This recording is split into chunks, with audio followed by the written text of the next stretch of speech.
ये गुप्त network Putin के यूक्रेन आक्रमण की नींव है। संदिग्ध जहाज दुनिया भर में घूमकर अवैध तेल खरीदारों तक तेल पहुंचाते हैं और पैसे युद्ध मशीन को भेजते हैं। ये रूस का सबसे कीमती हथियार है, लेकिन फ्रांस ने बिना गोली चलाए पूरी दुनिया को दिखा दिया कि इसे कैसे निष्क्रिय किया जा सकता है। अटलांटिक महासागर के बीचों बीच फ्रांस ने अभी कुछ ऐसा बड़ा किया है कि पुतिन गुस्से से तिलमिला उठे हैं। एक शैडो फ्लीट टैंकर अब खत्म हो चुका है। फ्रांस वही शिकारी बन गया है जिसकी यूक्रेन को जरूरत थी। और अगर राष्ट्रपति वोलोदिमीर जेलेंस्की की चली तो ये तो बस किसी बड़ी चीज की शुरुआत होगी। ये सब 31 मई की सुबह शुरू हुआ था। दिन की शुरुआती घंटों में टैगोर नामक एक जहाज ने अंतर्राष्ट्रीय जल क्षेत्र से होकर अपना रास्ता तय किया। एक नज़र में टैगोर और टैंकरों जैसा ही दिखता था। ऐसा नहीं था। जहाज की धुंधली सतह के नीचे झांकने पर पता चलता है कि ये उन कई जहाज़ों में से एक है जो शैडो फ्लीट का हिस्सा है, जो रूसी जहाज़ों का एक नेटवर्क है जो अन्य देशों के झंडे के नीचे चलकर रूसी तेल को दूसरे देशों तक पहुंचाते हैं। यही काम टैगोर कर रहा था। जहाज कैमरून के झंडे के नीचे चल रहा था जब वो अपनी यात्रा कैमरून के ही शहर लिम्बे की ओर जारी रखे हुए था। फिर भी इसमें कुछ गलत नहीं लगता। टैगोर कैमरून का नहीं बल्कि मोहम्मद हुसैन सेमखानी से जुड़ा है, जो एक पेट्रोलियम शिपिंग टाइकून है और उन पर रूस व ईरान की सरकारों की तेल ले जाकर प्रतिबंधों से बचाने में मदद का संदेह है। शेमखानी अली शेमखानी के बेटे भी हैं, जो ईरान के पूर्व सर्वोच्च नेता अली खामनेई के सलाहकार थे, इससे पहले कि उनकी मौत हो गई जब वे ऑपरेशन एपिक फ्यूरी के पहले 24 घंटों में एक बंकर बस्टिंग बम का सामना करते हुए मारे गए। टैगोर साधारण ऑयल टैंकर नहीं है। इसे जल्द से जल्द सेवा से बाहर करना जरूरी था। टैगोर जब अटलांटिक महासागर में यात्रा कर रहा था, उसके चालक दल को लगा होगा कि उन्होंने फिर चालाकी दिखाई। और ऐसा हुआ, या कहे फ्रांस ने ऐसा कर दिया। एक फ्रांसीसी जहाज आया और टैगोर की चाल पकड़ में आ गई। फ्रांसीसी नाविकों ने जहाज पर चढ़ाई कर कप्तान को पकड़ा और जहाज पर कब्जा किया। लेकिन यह पूरी कहानी नहीं बताता। ऑपरेशन के विवरण ज्यादातर गुप्त रखे जा रहे हैं। हालांकि कुछ जानकारियां सामने आना शुरू हो गई है। कीव पोस्ट के मुताबिक अब हमें टैगोर की मंजिल के अलावा भी जानकारी है। हमें पता है ये कहां से आया था। ये जहाज रूस के मुर्मांस्क से आ रहा था, जिससे साफ है कि ये कैमरून का नहीं था, चाहे वहीं जा रहा था। ये जहाज रूस से अवैध माल ले जा रहा था। फ्रांसीसी अटलांटिक समुद्री प्रीफेक्चर ने बताया कि जहाज को अंतरराष्ट्रीय जल क्षेत्र में ब्रिटनी प्रायद्वीप के तट से 400 से ज्यादा समुद्री मील पश्चिम में रोका गया। रूस के इस संदिग्ध जहाज पर जब उसे पकड़ा गया तब उसमें चालक दल के 23 सदस्य थे और उन्होंने फ्रांसीसी क्रू द्वारा दिए गए आदेशों का पालन नहीं किया, जिन्होंने बाद में उन्हें हिरासत में ले लिया। शैडो फ्लीट जहाजों में ये आम है। पकड़े जाने पर चुप रहो। पुतिन नहीं चाहते कि रूस की गुप्त तेल खेपों पर कोई बोले। तो फ्रांस की भूमिका बस इतनी ही है इस कार्रवाई में, लेकिन कहानी में और भी है। ये सब कुछ संभव नहीं हो पाता अगर फ्रांस ने बीटल से थोड़ी प्रेरणा न ली होती और अपने दोस्तों की थोड़ी मदद न ली होती। खास तौर पर एक और देश जिसने पुतिन के यूक्रेन पर हमले के बाद से ही उनके लिए मुश्किलें खड़ी की हैं, उसने इस ऑपरेशन में फ्रांस की मदद की, या यूं कहें एक हेलीकॉप्टर दिया। बीबीसी की रिपोर्ट के मुताबिक यूके के रक्षा मंत्रालय ने पुष्टि की है कि उसने टैगोर को पकड़ने में फ्रांस की मदद के लिए एक हेलीकॉप्टर दिया था। जानकारी कम है, बस इतना पता है कि जहाज जब्त करते वक्त कोई गोली नहीं चली। यूके ने बताया कि हेलीकॉप्टर पहले HMS समरसेट पर था और फ्रांसीसी अभियान के समर्थन में ट्रैकिंग व निगरानी कर रहा था। यह समझ में आता है, एक हेलीकॉप्टर घंटों तक शैडो फ्लीट के जहाज के ऊपर मंडरा सकता है और लगातार उसकी स्थिति उन आने वाले जहाजों को बता सकता है जो उस नियम तोड़ने वाले जहाज को पकड़ना चाहते हैं। संभवतः 31 मई को यूके ने उसे ट्रैक किया और फ्रांस ने उसे पकड़ लिया। जैसा कि आप जल्द ही जान जाएंगे, फ्रांस रूस की शैडो फ्लीट को रोकने में काफी कुशल होता जा रहा है और उसे टैगोर के मामले में ऐसा करना ही पड़ा, क्योंकि ये जहाज बार बार नियम तोड़ता है। फ्रांस और कई अन्य देशों को ये कई सालों से पता है। यूरोमैदान प्रेस के मुताबिक ये जहाज अमेरिका, यूक्रेन, ब्रिटेन, स्विट्जरलैंड और यूरोपीय संघ की पाबंदियों में है। और यूक्रेन की सैन्य खुफिया इसे रूस की शैडो फ्लीट का हिस्सा मानती है। यह पहले भी गिनी के झंडे तले चला है, जिससे रूस का इसे कैमरूनियन जहाज बताने का दावा संदिग्ध होता है। टैगोर ने कई देशों की यात्रा की, जैसे रूस के बाल्टिक बंदरगाहों से थाईलैंड, भारत, वियतनाम, मिस्र, सऊदी अरब और संयुक्त अरब अमीरात। टैगोर रूस के लिए अहम जहाज था। अब उसके जाने से रूस नाराज है। पुतिन के पसंदीदा प्रवक्ता दिमित्री पेस्कोव ने 31 मई को फ्रांस के काम पर पहले ही काफी कुछ कहा है। हम इन कार्यों को अवैध मानते हैं। ये अंतर्राष्ट्रीय समुद्री डकैती के करीब है, पेस्कोव ने यह घोषणा की, इससे पहले कि उन्होंने ये स्पष्ट दावा किया कि रूस अपने माल की सुरक्षा सुनिश्चित करने के लिए कदम उठा रहा है। ओ दिमित्री, तुमने सब बता दिया। याद रखो, ये शैडो फ्लीट टैंकर है जो कैमरून का होना था। तुम सीधे नहीं कह सकते कि जहाज का माल रूसी है, जब तक तुम नहीं चाहते कि लोग जाने कि इस जहाज और इसकी यात्रा सब कुछ अवैध है। 1 जून को फ्रांस के राष्ट्रपति इमैनुएल मैक्रों ने एक्स पर पेस्को की टिप्पणी का जवाब दिया। उन्होंने कहा, यह अस्वीकार्य है कि जहाज अंतर्राष्ट्रीय प्रतिबंधों और समुद्री कानूनों का उल्लंघन कर रूस यूक्रेन युद्ध को फंड करे। उन्होंने कहा कि ये जहाज जो नेविगेशन के नियम नहीं मानते, पर्यावरण और सबकी सुरक्षा के लिए खतरा है। अब आपकी बारी है, रूस। अब देखना दिलचस्प होगा कि रूस फ्रांस के कब्जे में माल की सुरक्षा के लिए क्या करता है। अब तक रूस ने केवल इतना किया है कि उसने टारगोर को हिरासत में लेने वाले दल के बारे में जानकारी मांगी है और यह शिकायत की है कि उसे फ्रांस द्वारा जहाज के खिलाफ की गई किसी भी कार्रवाई के बारे में सूचित नहीं किया गया है। यह वह शक्तिशाली प्रतिक्रिया नहीं है जिसका पेस्कोव ने जिक्र किया, लेकिन नेटो देशों के खिलाफ रूसी धमकियों में ऐसा अक्सर होता है, बहुत शोर कम असर। इसके अलावा अगर रूस टारगोर और उसके दल के लिए आगे क्या होने वाला है इसका अंदाजा लगाना चाहता है तो उसे ज्यादा खोजने की जरूरत नहीं है। हमने पहले बताया था कि फ्रांस शैडो फ्लीट टैंकरों से निपटने में कुशल हो रहा है।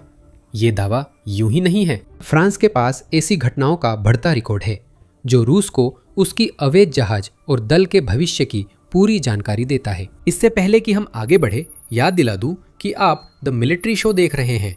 क्या आपको वीडियो पसंद आ रहा है? बहुत बढ़िया, चैनल को सब्सक्राइब करें, हम रोज ऐसे वीडियो लाते हैं। सितंबर 2025 से फ्रांस ने टैगोर समेत शैडो फ्लीट के 3 अन्य टैंकरों पर भी ऐसे ही बोर्डिंग ऑपरेशन किए हैं। सबसे पहले बोरूची था, जहां फ्रांस ने सितंबर में बोर्डिंग की। वह जहाज पश्चिम अफ्रीका के छोटे देश बेनिन के झंडे के तहत चल रहा था। जहां तक जहाज के कप्तान की बात है, वह चीनी था। कुछ तो गड़बड़ है वहां। पॉलिटिको की 30 मार्च की रिपोर्ट में झांग झी चेन नामित कप्तान का अंजाम दिखाता है कि टैगोर के कप्तान के साथ क्या हो सकता है। मार्च में फ्रांसीसी अदालतों ने चेन को आदेश न मानने का दोषी ठहराया, जब स्पेशल फोर्सेज ने सेंट नाजायर के तटवर्ती जल क्षेत्र में उनके जहाज पर चढ़ाई की। उस समय बोरूची जहाज पर लगभग $100 मिलियन का रूसी तेल था और साथ ही 2 रूसी नागरिक भी सवार थे, जिन्हें चेन केवल सुरक्षा एजेंटों के रूप में पहचानते थे। चेन को उनके अपराध के लिए 1 साल की जेल और करीब $1,75,000 जुर्माना गैर मौजूदगी में सुनाया गया। फिर भी अगर पेस्को और रूसी दूतावास टारगोर व उसके चालक दल का भविष्य जानना चाहते हैं तो यह सजा ठोस संकेत देती है। बोरूची की गिरफ्तारी से फ्रांस में हलचल मच गई। कुछ महीनों बाद जनवरी में फ्रांस ने फिर ऐसा किया। इस बार निशाना सेलिंग रॉटर और पापी राजा ग्रिंच था। एक और प्रतिबंधित शैडो फ्लीट जहाज ग्रिंच, जिसे भारतीय कप्तान चला रहा था, भूमध्य सागर से मुर्मांस्क बंदरगाह जा रहा था, जहां से टारगो भी रवाना हुआ था। इस बार रूसी जहाज कोमोरोस द्वीप समूह के झंडे तले था। ये जहाज मार्सेई के पास एक फ्रांसीसी बंदरगाह पर सुरक्षित लंगर डाला गया। लगता है फ्रांस ने ग्रिंच को मालिक द्वारा $1 मिलियन जुर्माना भरने पर रिहा किया। मॉस्को टाइम्स का दावा है कि फरवरी में फ्रांस ने एक संदिग्ध शैडो फ्लीट जहाज रिहा किया था जो बोरोडाई नहीं था। मार्च में रूस के एक और संदिग्ध जहाज का अंत हुआ। इस बार ये एक जहाज था जिसका नाम डाना था, जो निकल रहा था, आपने सही पहचाना, मुर्मांस्क से, और इस बार ये मोजाम्बिक के झंडे के नीचे था। आप शायद यहाँ कुछ पैटर्न देखना शुरू कर रहे होंगे। खासकर उन बंदरगाहों के मामले में जिनका रूस इस्तेमाल करता है और अफ्रीकी देशों का शोषण करता है, ताकि उसकी छाया नौसेना गुप्त रूप से चलती रहे। डाना की चालाकी भी नाकाम रही। उसका हाल भी पहले 2 जहाज़ों और 31 मई को फ्रांस द्वारा रोके गए जहाज जैसा हुआ। फ्रांस में 2026 में हर 2 महीने में एक शैडो फ्लीट टैंकर पकड़ा गया, जो दिलचस्प रिकॉर्ड है। अगर ज़ेलेंस्की की चलती है तो फ्रांस और अन्य पश्चिमी देश जिन्होंने रूस के इतने सारे संदिग्ध जहाज़ों पर प्रतिबंध लगाए हैं, वे जल्द ही इन आंकड़ों को और बढ़ाना शुरू कर देंगे। हम 1 मिनट में उस पर वापस आएंगे। तारगोर पर लौटते हैं। इस लेटेस्ट शैडो फ्लीट जहाज की जब्ती का महत्व तब और बेहतर समझ में आता है जब आप जानते हैं कि यह फ्लीट रूस के लिए इतनी महत्वपूर्ण क्यों है। पुतिन ने यूक्रेन पर हमला करने के बाद रूस को यूक्रेन के सहयोगियों के प्रतिबंधों से बचाने के लिए एक बड़ा टैंकर नेटवर्क बनाया है। ये सबसे अच्छे जहाज नहीं है। शैडो फ्लीट में शामिल होने वाले जहाज़ों के लिए मानदंड यही लगता है कि वो अभी भी चल सके और जितना सस्ता हो सके उतना सस्ता हो। सुरक्षा, बीमा और यह तथ्य कि कई टैंकर अपनी उपयोगी अवधि से सालों आगे निकल चुके हैं, ये सब द्वितीयक है। बीबीसी के अनुसार शैडो फ्लीट टैंकरों की औसत उम्र 20 साल है और अधिकतर की देखभाल अच्छी नहीं हुई, क्योंकि इन्हें रूस को बेचने से पहले वर्षों तक इस्तेमाल नहीं किया गया था। तो रूस यही कह रहा है, जंग लगे टैंकर जिन पर कई मिलियन डॉलर का तेल ले जाने की जिम्मेदारी है, ये तैरते हुए पर्यावरणीय हादसे हैं जो बस होने का इंतजार कर रहे हैं। पुतिन को जहाज़ों की गुणवत्ता से फर्क नहीं पड़ता। उन्हें सिर्फ किसी भी तरह तेल उन देशों तक पहुंचाना है जो इसे खरीदेंगे। इन्हीं 2 कारणों से रूस ने संदिग्ध जहाज़ों का ये गुप्त नेटवर्क बनाने में अरबों लगाए हैं। सटीक आंकड़े जुटाना कठिन है, यही मुख्य बात है। रूस चाहता है कि दुनिया को इन जहाज़ों के बारे में कम ही पता चले। दिसंबर 2025 में centre for strategic and international studies या CSIS ने अनुमान लगाया कि शैडो फ्लीट में अधिकतम 435 टैंकर शामिल है, और जब सहायक जहाज़ों को भी गिना जाए तो यह संख्या बढ़कर 591 जहाज हो जाती है। CSIS के अनुसार पुतिन का नौसैनिक नेटवर्क रोज 3.7 मिलियन बैरल तेल ले जाता है, जो रूस के समुद्री तेल व्यापार का 65% है, और इससे सालाना करीब 100 अरब डॉलर कमाता है। यही हिस्सा पुतिन के लिए सबसे अहम है। शैडो फ्लीट चलने से रूस को संदिग्ध तेल से पैसा मिलता रहेगा, जिससे क्रेमलिन उस पर कर लगाकर अपनी युद्ध निधि बढ़ा सकता है। CSIS के आंकड़े बड़े हैं, लेकिन कुछ लोग मानते हैं कि ये शैडो फ्लीट के असली पैमाने का केवल एक हिस्सा दिखाते हैं। नवंबर 2025 की एक रिपोर्ट में मेरीटाइम न्यूज़ ने दावा किया कि रूस का बेड़ा वास्तव में 3240 जहाज़ों का है। अगर ये सच है तो शैडो फ्लीट CSIS के अनुमान से 6 गुना बड़ी है। कीव इंडिपेंडेंट के मुताबिक यह बेड़ा हर महीने करीब 337 मिलियन बैरल तेल ले जा रहा है, यानी रोजाना 11.2 मिलियन बैरल से थोड़ा अधिक।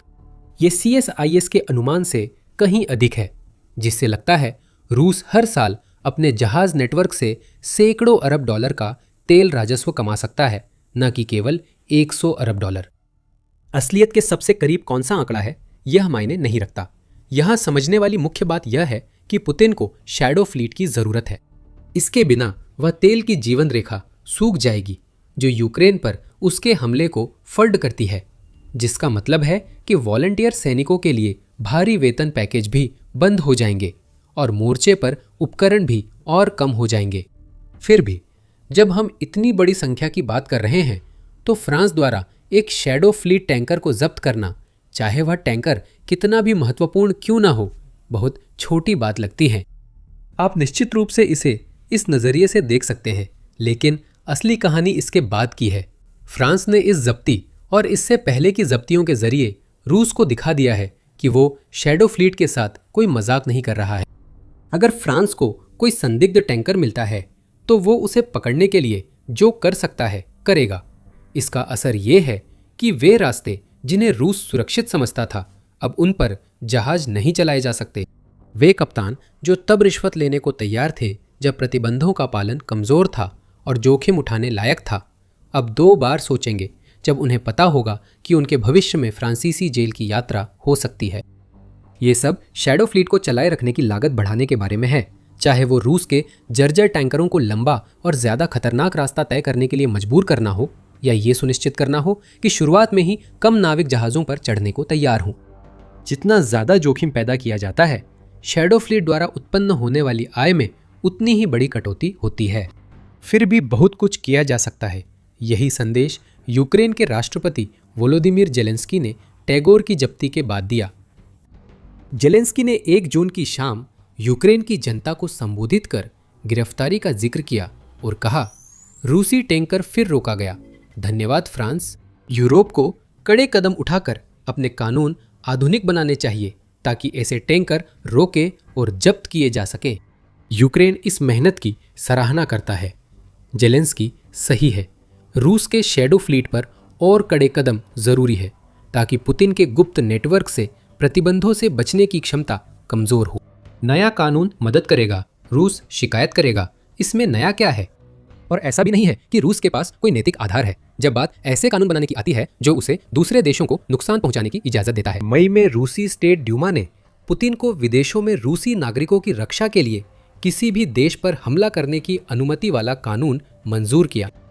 इस कानून से पुतिन को किसी भी देश के खिलाफ रूसी सेना इस्तेमाल करने की पूरी छूट मिलती है, चाहे कोई देश सिर्फ रूसी नागरिक को गिरफ्तार करे। ऐसी स्थिति में जेलेंस्की का पश्चिमी देशों से ऐसे कानून पारित करने का आह्वान करना जो उन्हें रूसी माल और टैंकरों को पूरी तरह जब्त करने की अनुमति दें, पूरी तरह से समझ में आता है। ऐसी स्थिति में जेलेंस्की का पश्चिमी देशों से ऐसे कानून पारित करने का आह्वान करना जो उन्हें रूसी माल और टैंकरों को पूरी तरह जब्त करने की अनुमति दें, पूरी तरह से समझ में आता है। यह एक बढ़ोतरी होगी, लेकिन यह एक ऐसा कदम भी होगा जो पुतिन को यह स्पष्ट संदेश देगा कि अब वह अपनी प्रतिबंधों को चकमा देने वाली छाया बेड़े के साथ अपनी मर्जी से चीजें नहीं चला सकते। यूक्रेन के लिए फ्रांस की हालिया जब्ती प्रतिबंध अभियान की चरम उपलब्धि नहीं, बल्कि आगे और बड़े कदमों की ओर एक सीढ़ी होनी चाहिए। अगर पश्चिमी देश और सख्ती दिखाते हैं तो पुतिन बड़ी मुसीबत में पड़ेंगे। यूक्रेन अपने फ्लाइंग सैंक्शन से रूस का अवैध तेल प्रवाह रोकने की पूरी कोशिश कर रहा है। CNN के अनुसार जनवरी से मई तक यूक्रेन ने रूस की 15 तेल रिफाइनरियों पर ड्रोन हमला किया, जिससे उसकी 40% रिफाइनिंग क्षमता बंद हो गई। हमलों का मकसद रूसी तेल टर्मिनलों पर हमला कर शैडो फ्लीट जहाज़ों को तेल लोड करने और रवाना होने से रोकना है। शैडो फ्लीट को कुचलने की सभी रणनीतिक तत्व उपलब्ध है। यूक्रेन रूसी तेल को उसके स्रोत पर ही निशाना बना रहा है और उसके हमलों से उन बंदरगाहों का इस्तेमाल कम हो रहा है जिन पर वे जहाज अपना तेल लोड करने के लिए निर्भर करते हैं। फ्रांस ने अभी हमें दिखा दिया है कि अगला कदम क्या होना चाहिए, समुद्र पर और अधिक सख्ती से कार्रवाई। जबकि यूक्रेन स्रोत पर हमला कर रहा है, पश्चिमी देशों को उन जहाजों से निपटना चाहिए जो रूस से बाहर निकलने में सफल हो जाते हैं। पुतिन का कथित तौर पर अजेय और संदिग्ध जहाजों का नेटवर्क रोका जाएगा और जहां तक रूस की तेल आपूर्ति का सवाल है, उसे बंद कर दिया जाएगा, जिससे रूसी सेना कमजोर हो जाएगी। फ्रांस ने बाकी पश्चिमी देशों के लिए एक खाका तैयार कर दिया है और उसने ये बिना एक भी गोली चलाए कर दिखाया है। रूस ने जब यूक्रेन पर हमला किया तो पुतिन को लगा कि उसे पूरी सुरक्षा मिली है। वैसे भी यूक्रेन रूस पर हमला नहीं कर सकता था। उसके पास मिसाइल नहीं थी तो रूस को क्यों चिंता करनी थी। जो सम्राट बनना चाहता था वो जल्दी यूक्रेन का शासक बनेगा, लेकिन सम्राट के पास कपड़े नहीं हैं। रूस यूक्रेन के सामने पूरी तरह बेनकाब हो गया है, जिससे पुतिन के अहम हिस्सों पर बार बार वार हो सकता है। रूस में लगातार हमले हो रहे हैं क्योंकि यूक्रेन अब शिकार से शिकारी बन गया है। अब यूक्रेन आसमान का शिकारी बन गया है, वह आसमानों का मालिक है, क्योंकि रूस का पूरा रक्षा तंत्र टूटने की कगार पर है। कोई इसकी उम्मीद नहीं कर सकता था। यूक्रेन युद्ध के अधिकांश समय में ध्यान सही रूप से इस पर रहा है कि यूक्रेन रूस के संयुक्त जमीनी हमले और लगातार हवाई बमबारी से खुद की रक्षा के लिए क्या कर सकता है। हमला करने की बात नहीं हो रही थी। यह खास तौर पर 2022 में ऐसा ही था, लेकिन सिर्फ एक साल पहले भी बात यह हो रही थी कि यूक्रेन अपनी लगातार बेहतर होती ड्रोन तकनीक का इस्तेमाल रूस के लगातार हो रहे हमलों के खिलाफ एक रक्षा दीवार बनाने के लिए कैसे कर सकता है। हाल ही तक का माहौल अटलांटिक काउंसिल के जुलाई 2025 के एक लेख में पूरी तरह से बयां किया गया था। यूक्रेनी सेना ड्रोन के नवाचारी और तेज उपयोग से परतदार रक्षा प्रणाली बना रही है, जिसे ड्रोन वॉल कहा जाता है, लेख में बताया गया। बाकी सारा ध्यान इस बात पर था कि यूक्रेन की रक्षा प्रणाली का विकास किस तरह पूरे यूरोप के लिए एक ऐसा खाका तैयार कर सकता है जिसे अपनाकर पूरा महाद्वीप अपनी खुद की ड्रोन वॉल बना सके। यूक्रेन की ड्रोन विशेषज्ञता देश की रक्षा के लिए महत्वपूर्ण है और आगे भी रहेगी। 2026 में यूक्रेन के ड्रोन को देखने का नजरिया काफी बदल गया। कभी सिर्फ रूसी प्रोजेक्टाइल को मार गिराने और मोर्चे पर हताहत बढ़ाने तक सीमित रहने वाले ये ड्रोन अब पूरी तरह से घातक हत्यारे बन चुके हैं। जैसे जैसे हम 2026 में आगे बढ़े, यूक्रेन के ड्रोन इस्तेमाल करने के तरीके में कुछ बदलाव आया। अचानक रूसी क्षेत्र में गहराई तक किए जा रहे हमले, जो ऊर्जा और सैन्य ढांचे को निशाना बना रहे थे, अब मध्यम दूरी के हमलों के साथ भी होने लगे। नए ड्रोन के झुंड ने फ्रंट लाइन पार कर रूसी लॉजिस्टिक्स, कमांड पोस्ट और सप्लाई लाइनों पर हमला कर पुतिन की सेना को कमजोर किया। यह संभव नहीं माना गया था। यूक्रेन उन हथियारों के साथ हमला कर रहा था जिन्हें उसकी रक्षा के लिए मददगार माना गया था, और रूस की कमजोरियां सामने आने लगी थीं। यह कैसे हुआ? इसका दोष पुतिन के अहंकार और इस संभावना तक न सोच पाने पर कि यूक्रेन कभी लंबी या मध्यम दूरी की क्षमताएं विकसित कर सकता है। पुतिन गलत थे, और उनकी हैरानी की बात यह है कि यूक्रेन ने अपनी बढ़ती ड्रोन क्षमताओं का इस्तेमाल उस एक चीज पर हमला करने के लिए किया जिसकी रूस को खुद को यूक्रेन द्वारा छेड़े गए ड्रोन युद्ध से बचाने के लिए सबसे ज्यादा जरूरत थी। रूसी वायु रक्षा प्रणाली सैकड़ों में गिर रही है। जो देश कभी शिकार था, अब शिकारी बनकर आसमान पर राज करता है। ऐसा कर उसने रूस को बेनकाब कर दिया। कब्जे वाले इलाकों में तैनात सेनाएं असुरक्षित हैं। उनके पास जरूरी हवाई सुरक्षा नहीं है। यूक्रेन ने रूस के अंदर सीमा क्षेत्रों, बुनियादी ढांचे और मॉस्को, सेंट पीटर्सबर्ग जैसे अहम शहरों पर हमले शुरू कर दिए हैं। ये यूक्रेन की योजना का हिस्सा था। तोचनी ओपन सोर्स कलेक्टिव की रिपोर्ट से पता चलता है कि ये योजना कई महीनों से बन रही थी।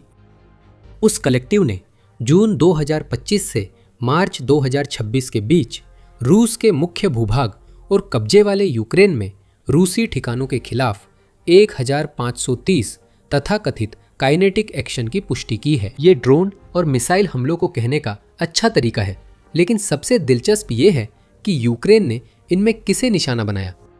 1530 में से 493 हमले रूसी वायु रक्षा इंफ्रास्ट्रक्चर पर किए गए, जिसमें वायु रक्षा प्रणालियां खुद, रडार और इसी तरह के सहायक उपकरण शामिल हैं। ये यूक्रेन के कुल हमलों का 1/3 है, जो 3/4 साल में हुए। इसके अलावा A2AD संसाधनों पर यूक्रेन के ड्रोन ने 433 हमले किए। A2AD का मतलब है एंटी एक्सेस एरिया डिनायल, और ये एक सैन्य शब्द है जिसका इस्तेमाल उस किसी भी चीज के लिए किया जाता है जिसे कोई सेना अपने कब्जे वाले क्षेत्र में दुश्मन की पहुंच को रोकने के लिए इस्तेमाल करती है। हम बात कर रहे हैं ऐसी चीजों की जैसे इलेक्ट्रॉनिक युद्ध प्रणाली, जिन्हें अक्सर ड्रोन को रास्ते से भटकाने के लिए इस्तेमाल किया जाता है, और यहाँ तक कि हेलीकॉप्टर और विमान भी, जिन्हें यूक्रेन द्वारा छोड़े गए ड्रोन को मार गिराने के लिए इस्तेमाल किया जा सकता है। दूसरे शब्दों में कहें तो वे संसाधन जो रूस के द्वारा कब्जा किए गए क्षेत्रों के ऊपर आसमान की रक्षा करने की कोशिशों का समर्थन करते हैं। टोचनी रिपोर्ट के बाद यूक्रेन ने रूसी वायु रक्षा प्रणालियों को नष्ट करने की रणनीति तेज की है। अब यूक्रेन के 54.8% हमले वायु रक्षा प्रणालियों को नष्ट करने के लिए बनाए गए हैं, क्योंकि यूक्रेन पहले से ही चल रही उस मुहिम को और आगे बढ़ा रहा है जिसका मकसद उस देश की ताकत को कमजोर करना है जो इतने लंबे समय से यूक्रेन के संप्रभु क्षेत्र को हथियाने की कोशिश कर रहा है। यूक्रेन अब सिर्फ रक्षा की मुद्रा में नहीं है, अगर हवाई दृष्टि से देखे तो वो अब हमला भी कर रहा है, और ये हमले इसलिए मुमकिन हो पाए हैं क्योंकि यूक्रेन ने उन रक्षा प्रणालियों को हटा दिया है जो इन्हें रोकने के लिए बनाई गई थी। वो हथियार जिन्हें यूक्रेन के ड्रोन को मारने के लिए बनाया गया था, वही अब उसी चीज का शिकार हो गए हैं जिसे रोकने के लिए उन्हें बनाया गया था। अब रूस के बाकी हिस्से और कब्जे वाले इलाकों को भी वही दर्द महसूस हो रहा है। टॉचनी के अनुसार भालू अंधा हो गया है। हमें सिर्फ देखना है कि यूक्रेन ने रूस या कब्जे वाले इलाकों में क्या किया है ताकि हम इसका मतलब समझ सकें। यह हमला पूरी कहानी बयां करता है। रूस के रोस्तोक क्षेत्र को क्रीमिया और कब्जे वाले यूक्रेनी दक्षिण से जोड़ने वाले RR-280 नोवोरोसिया हाईवे पर ड्रोनों की उड़ान और जलते ट्रक दिख रहे हैं। यूक्रेन द्वारा 1 जून तक 150 वाहन और बाद में दर्जनों या सैकड़ों वाहन नष्ट होने के बाद अब उस हाईवे पर यात्रा सीमित हो गई है। ये हाईवे रूस को क्रीमिया से जोड़ता है। रूस के लिए आपूर्ति को कब्जे वाले प्रायद्वीप और यूक्रेन के दक्षिण में पहुंचाना जरूरी है। अब नई पीढ़ी के मिडिल रेंज ड्रोन ने इसे लगभग बेकार कर दिया है। यूक्रेन द्वारा रूस की कई वायु रक्षा प्रणालियां नष्ट करने से जमीनी पुल निष्क्रिय हो सका। और भी उदाहरण है। जून में यूक्रेन ने खेरसोन ओब्लास्ट के चेनार ब्रिज पर ड्रोन हमला किया। वह पुल क्रीमिया को यूक्रेन के कब्जे वाले दक्षिण से जोड़ने वाली अहम लॉजिस्टिक धमनी है, जिसे यूक्रेन ने अब रूस की कमजोर वायु रक्षा के चलते निशाना बनाया है। 9 जून को खेरसोन के कठपुतली गवर्नर वोलोडिमिर साल्दो ने बताया कि यूक्रेन ने पुल पर फिर हमला किया, जिससे 7 जून के हमले के बाद दोबारा नुकसान हुआ और रूस को ड्राइवरों के लिए वैकल्पिक रास्ते खोलने पड़े। बार बार हमले नहीं होने चाहिए। अगर आप 7 जून के हमले को रोकने में असफल रहने के लिए रूस को कुछ छूट भी दे, तो भी उसे दूसरा हमला रोकने के लिए हवाई सुरक्षा तैनात कर देनी चाहिए थी।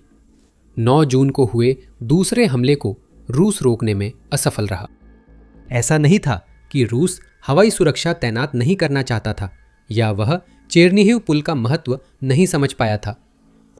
रूस की समस्या यह है कि सैकड़ों हवाई सुरक्षा संसाधन खो देने के कारण उसकी सुरक्षा पूरी तरह से कमजोर हो गई है।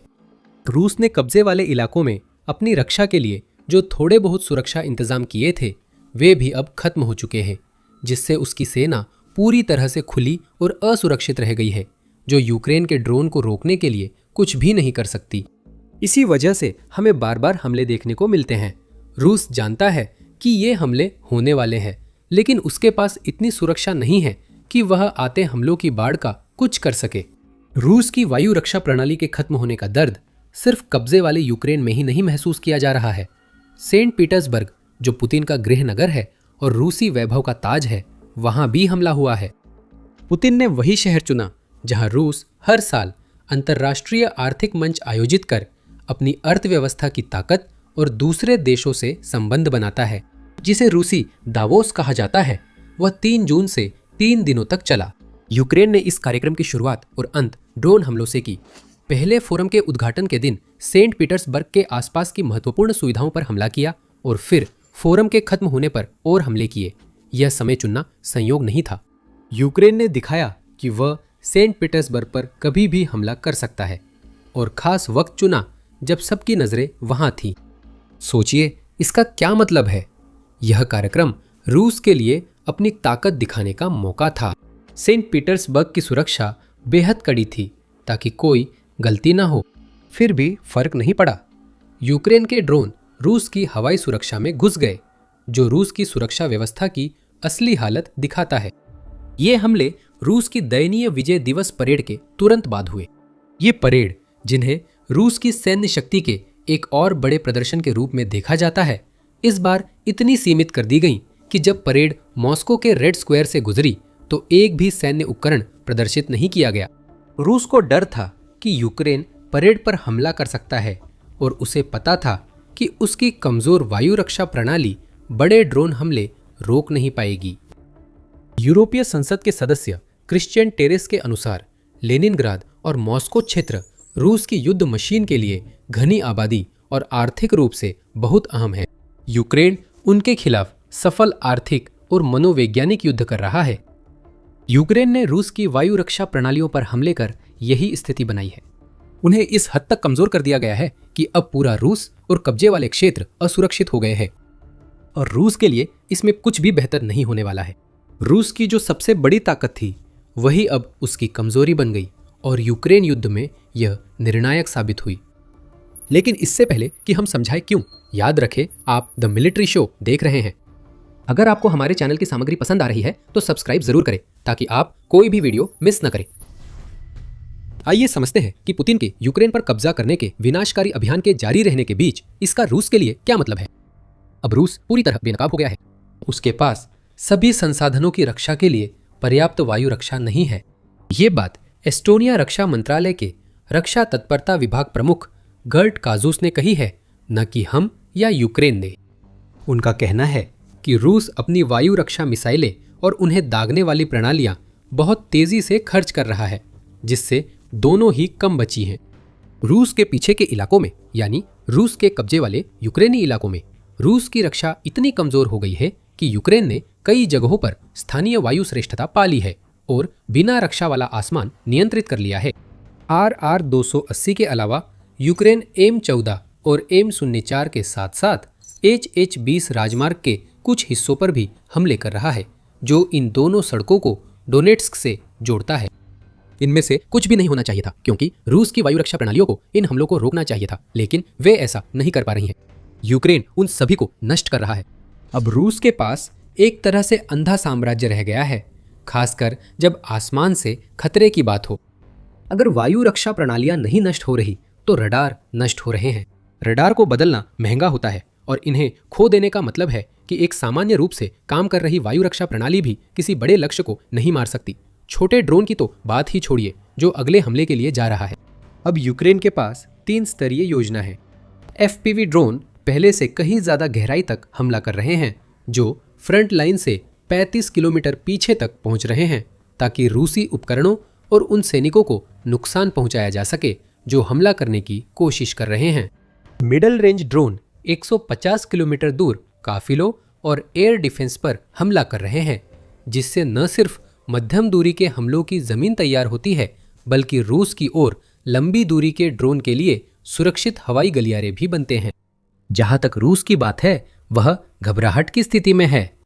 कीव पोस्ट के मुताबिक रूसी सैन्य ब्लॉगर कह रहे हैं कि सैन्य काफिलों को यूक्रेन के ड्रोन से बचाव के लिए अपने रडार, इलेक्ट्रॉनिक वॉरफेयर और मोबाइल एयर डिफेंस सिस्टम रखने चाहिए।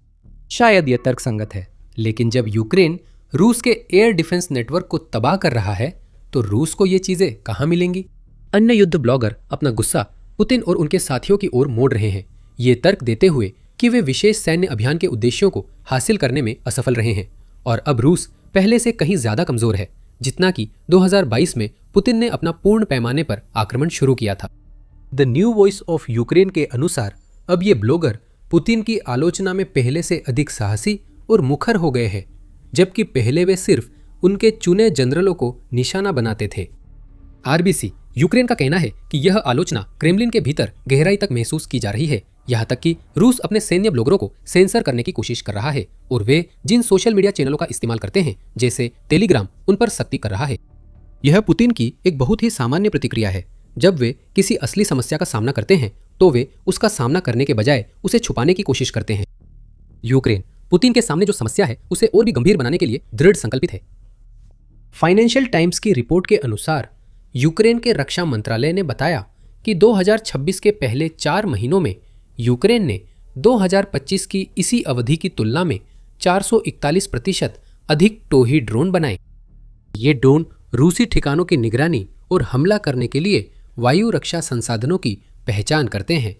यूक्रेन ने इसी समय में मिड स्ट्राइक ड्रोन का उत्पादन 312% बढ़ाया, जिससे जब टोही ड्रोन आदर्श लक्ष्य खोज ले तब हमले के लिए हथियार उपलब्ध रहे। लेकिन असली समस्या यही है, यूक्रेन ने रूस की वायु सुरक्षा को इतना कमजोर कर दिया है कि उसके ड्रोन अब मॉस्को और सेंट पीटर्सबर्ग तक पहुंच रहे हैं, जो बड़ी चिंता की बात है। लेकिन पुतिन की असली समस्या है कि रूस के पास पीछे हटकर इज्जत बचाने का कोई तरीका नहीं दिखता। रूस समाधान खोजने की कोशिश कर रहा है। ज़ार्क 30 सिटाडेल का विकास उनमें से एक है। यह नया वायु रक्षा हथियार नहीं, बल्कि मौजूदा 30 मिमी गनों के चारों ओर बना टर्रेट है, जिसमें रडार, स्वचालित फायर कंट्रोल और इलेक्ट्रो ऑप्टिकल ट्रैकिंग जोड़ी गई है, ताकि ये गन प्रोग्रामेबल एयरबर्स्ट गोला बारूद चला सके। रूस यूक्रेनी ड्रोन से निपटने के लिए बेहतर उपाय खोजने की कोशिश कर रहा है, क्योंकि ये ड्रोन वायु रक्षा प्रणालियों को चकमा दे देते हैं। ये एक समझदारी भरा विचार हो सकता है, खासकर जब यूक्रेन के ड्रोन का मुकाबला करने की लागत की बात आती है। लेकिन कुछ गनें रूस की व्यापक वायु रक्षा समस्याओं को हल करने के लिए ज्यादा कुछ नहीं कर पाएंगी और ऐसा लगता नहीं है कि इन्हें इतनी बड़ी संख्या में तैनात किया जा सकेगा कि ये कोई वास्तविक फर्क ला सके। और यही रूस की असली समस्या की ओर इशारा करता है, जो इन सब के पीछे छुपी हुई है। देश और कब्जे वाले इलाकों की रक्षा के लिए आपके पास बहुत जमीन है, लेकिन वायु रक्षा प्रणाली और मिसाइलों का भंडार घट रहा है। जाक 30-0 सिटाडेल जैसी अस्थायी व्यवस्थाएं रूस की यूक्रेन के कारण खोई वायु रक्षा प्रणालियों और मिसाइलों को फिर से बनाने की समस्या का समाधान नहीं करती। मिसाइल मामले में रूस खुद की मदद नहीं कर रहा। यूरो मैदान प्रेस की 5 जून की रिपोर्ट के अनुसार रूस ने वायु रक्षा मिसाइलों को यूक्रेन पर बैलिस्टिक मिसाइल हमले बढ़ाने के लिए हथियारों में बदलना शुरू किया है। माना जा रहा है कि रूस ने रूपांतरणों की रफ्तार दोगुनी कर दी है, जिससे उसके हवाई हमले और ताकतवर होंगे। लेकिन इस ताकत के बदले में रूस को वायु रक्षा मिसाइलों की कमी का सामना करना पड़ेगा, जो पहले से ही बहुत कम मात्रा में उपलब्ध है। ये एक दूरदर्शिता से रहित रणनीति है जो दिखाती है कि रूस कितना ज्यादा हताश हो गया है। रूस उन्हीं हथियारों को खपा रहा है जिनकी उसे अभी सबसे ज्यादा जरूरत है, ताकि वह यूक्रेन पर कुछ और हताश बड़े वार कर सके। रूस उम्मीद कर रहा है कि वह एक निर्णायक वार कर सके, क्योंकि वह नहीं चाहता कि दुनिया यह जाने कि असल में हम यहाँ जो देख रहे हैं वह जीत के लिए उसकी आखिरी हताश कोशिश है। हम अभी भी मुख्य समस्या नहीं सुलझा पाए हैं कि रूस पहले ही रक्षा के लिए बहुत बड़ा था और यूक्रेन द्वारा रूसी वायु रक्षा नेटवर्क नष्ट होने के बाद उसकी यह कमजोरी और बढ़ गई है। अटलांटिक काउंसिल के अनुसार रूस का करीब 1/4 क्षेत्र अब यूक्रेन के ड्रोन की जद में है।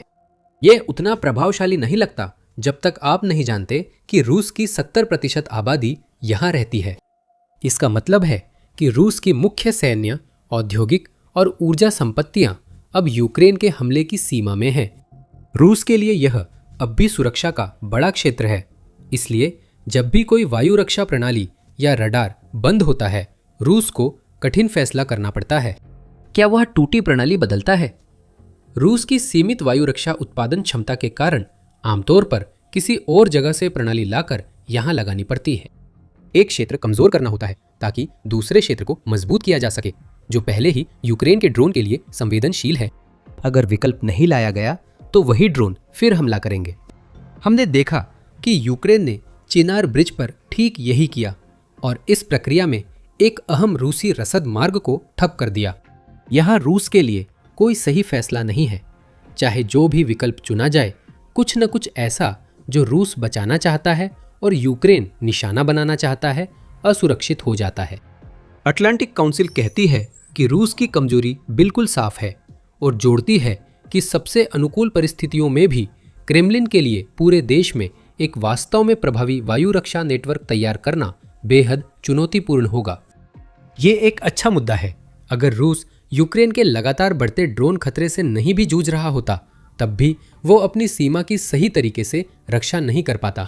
उसे केवल अपने विशाल आकार और इस अस्पष्ट उम्मीद पर निर्भर रहना पड़ता कि उसके दुश्मन द्वारा बनाए गए हथियारों की पहुंच इतनी नहीं है कि वे किसी भी चीज को निशाना बना सके। विडंबना ये है कि इसका मतलब ये भी है कि रूसी सुदूर पूर्व जैसे क्षेत्र भी कम सुरक्षा में है, जिसका अर्थ है कि रूस उन क्षेत्रों से भी वायु रक्षा प्रणाली नहीं हटा सकता ताकि यूक्रेन की पहुंच वाले इलाकों में खोई हुई प्रणालियों की जगह ली जा सके। हम देखते हैं कि रूस के पास इन समस्याओं का समाधान नहीं है। जब हम कहते हैं कि रूस नंगा है, तो हमारा मतलब यही है। उसका वायु रक्षा नेटवर्क पहले ही कमजोर था, अब और भी उजागर और कमजोर हो गया है।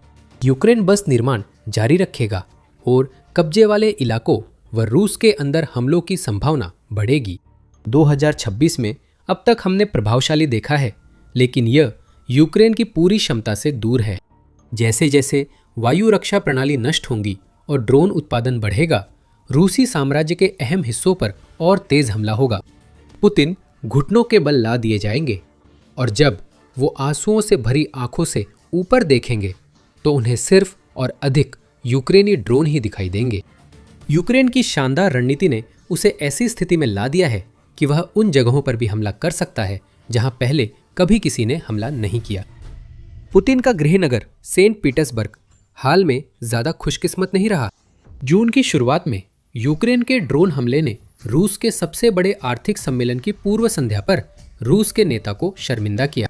करीब एक हफ्ते बाद अगला हमला आ चुका है और ये बहुत बड़ा था।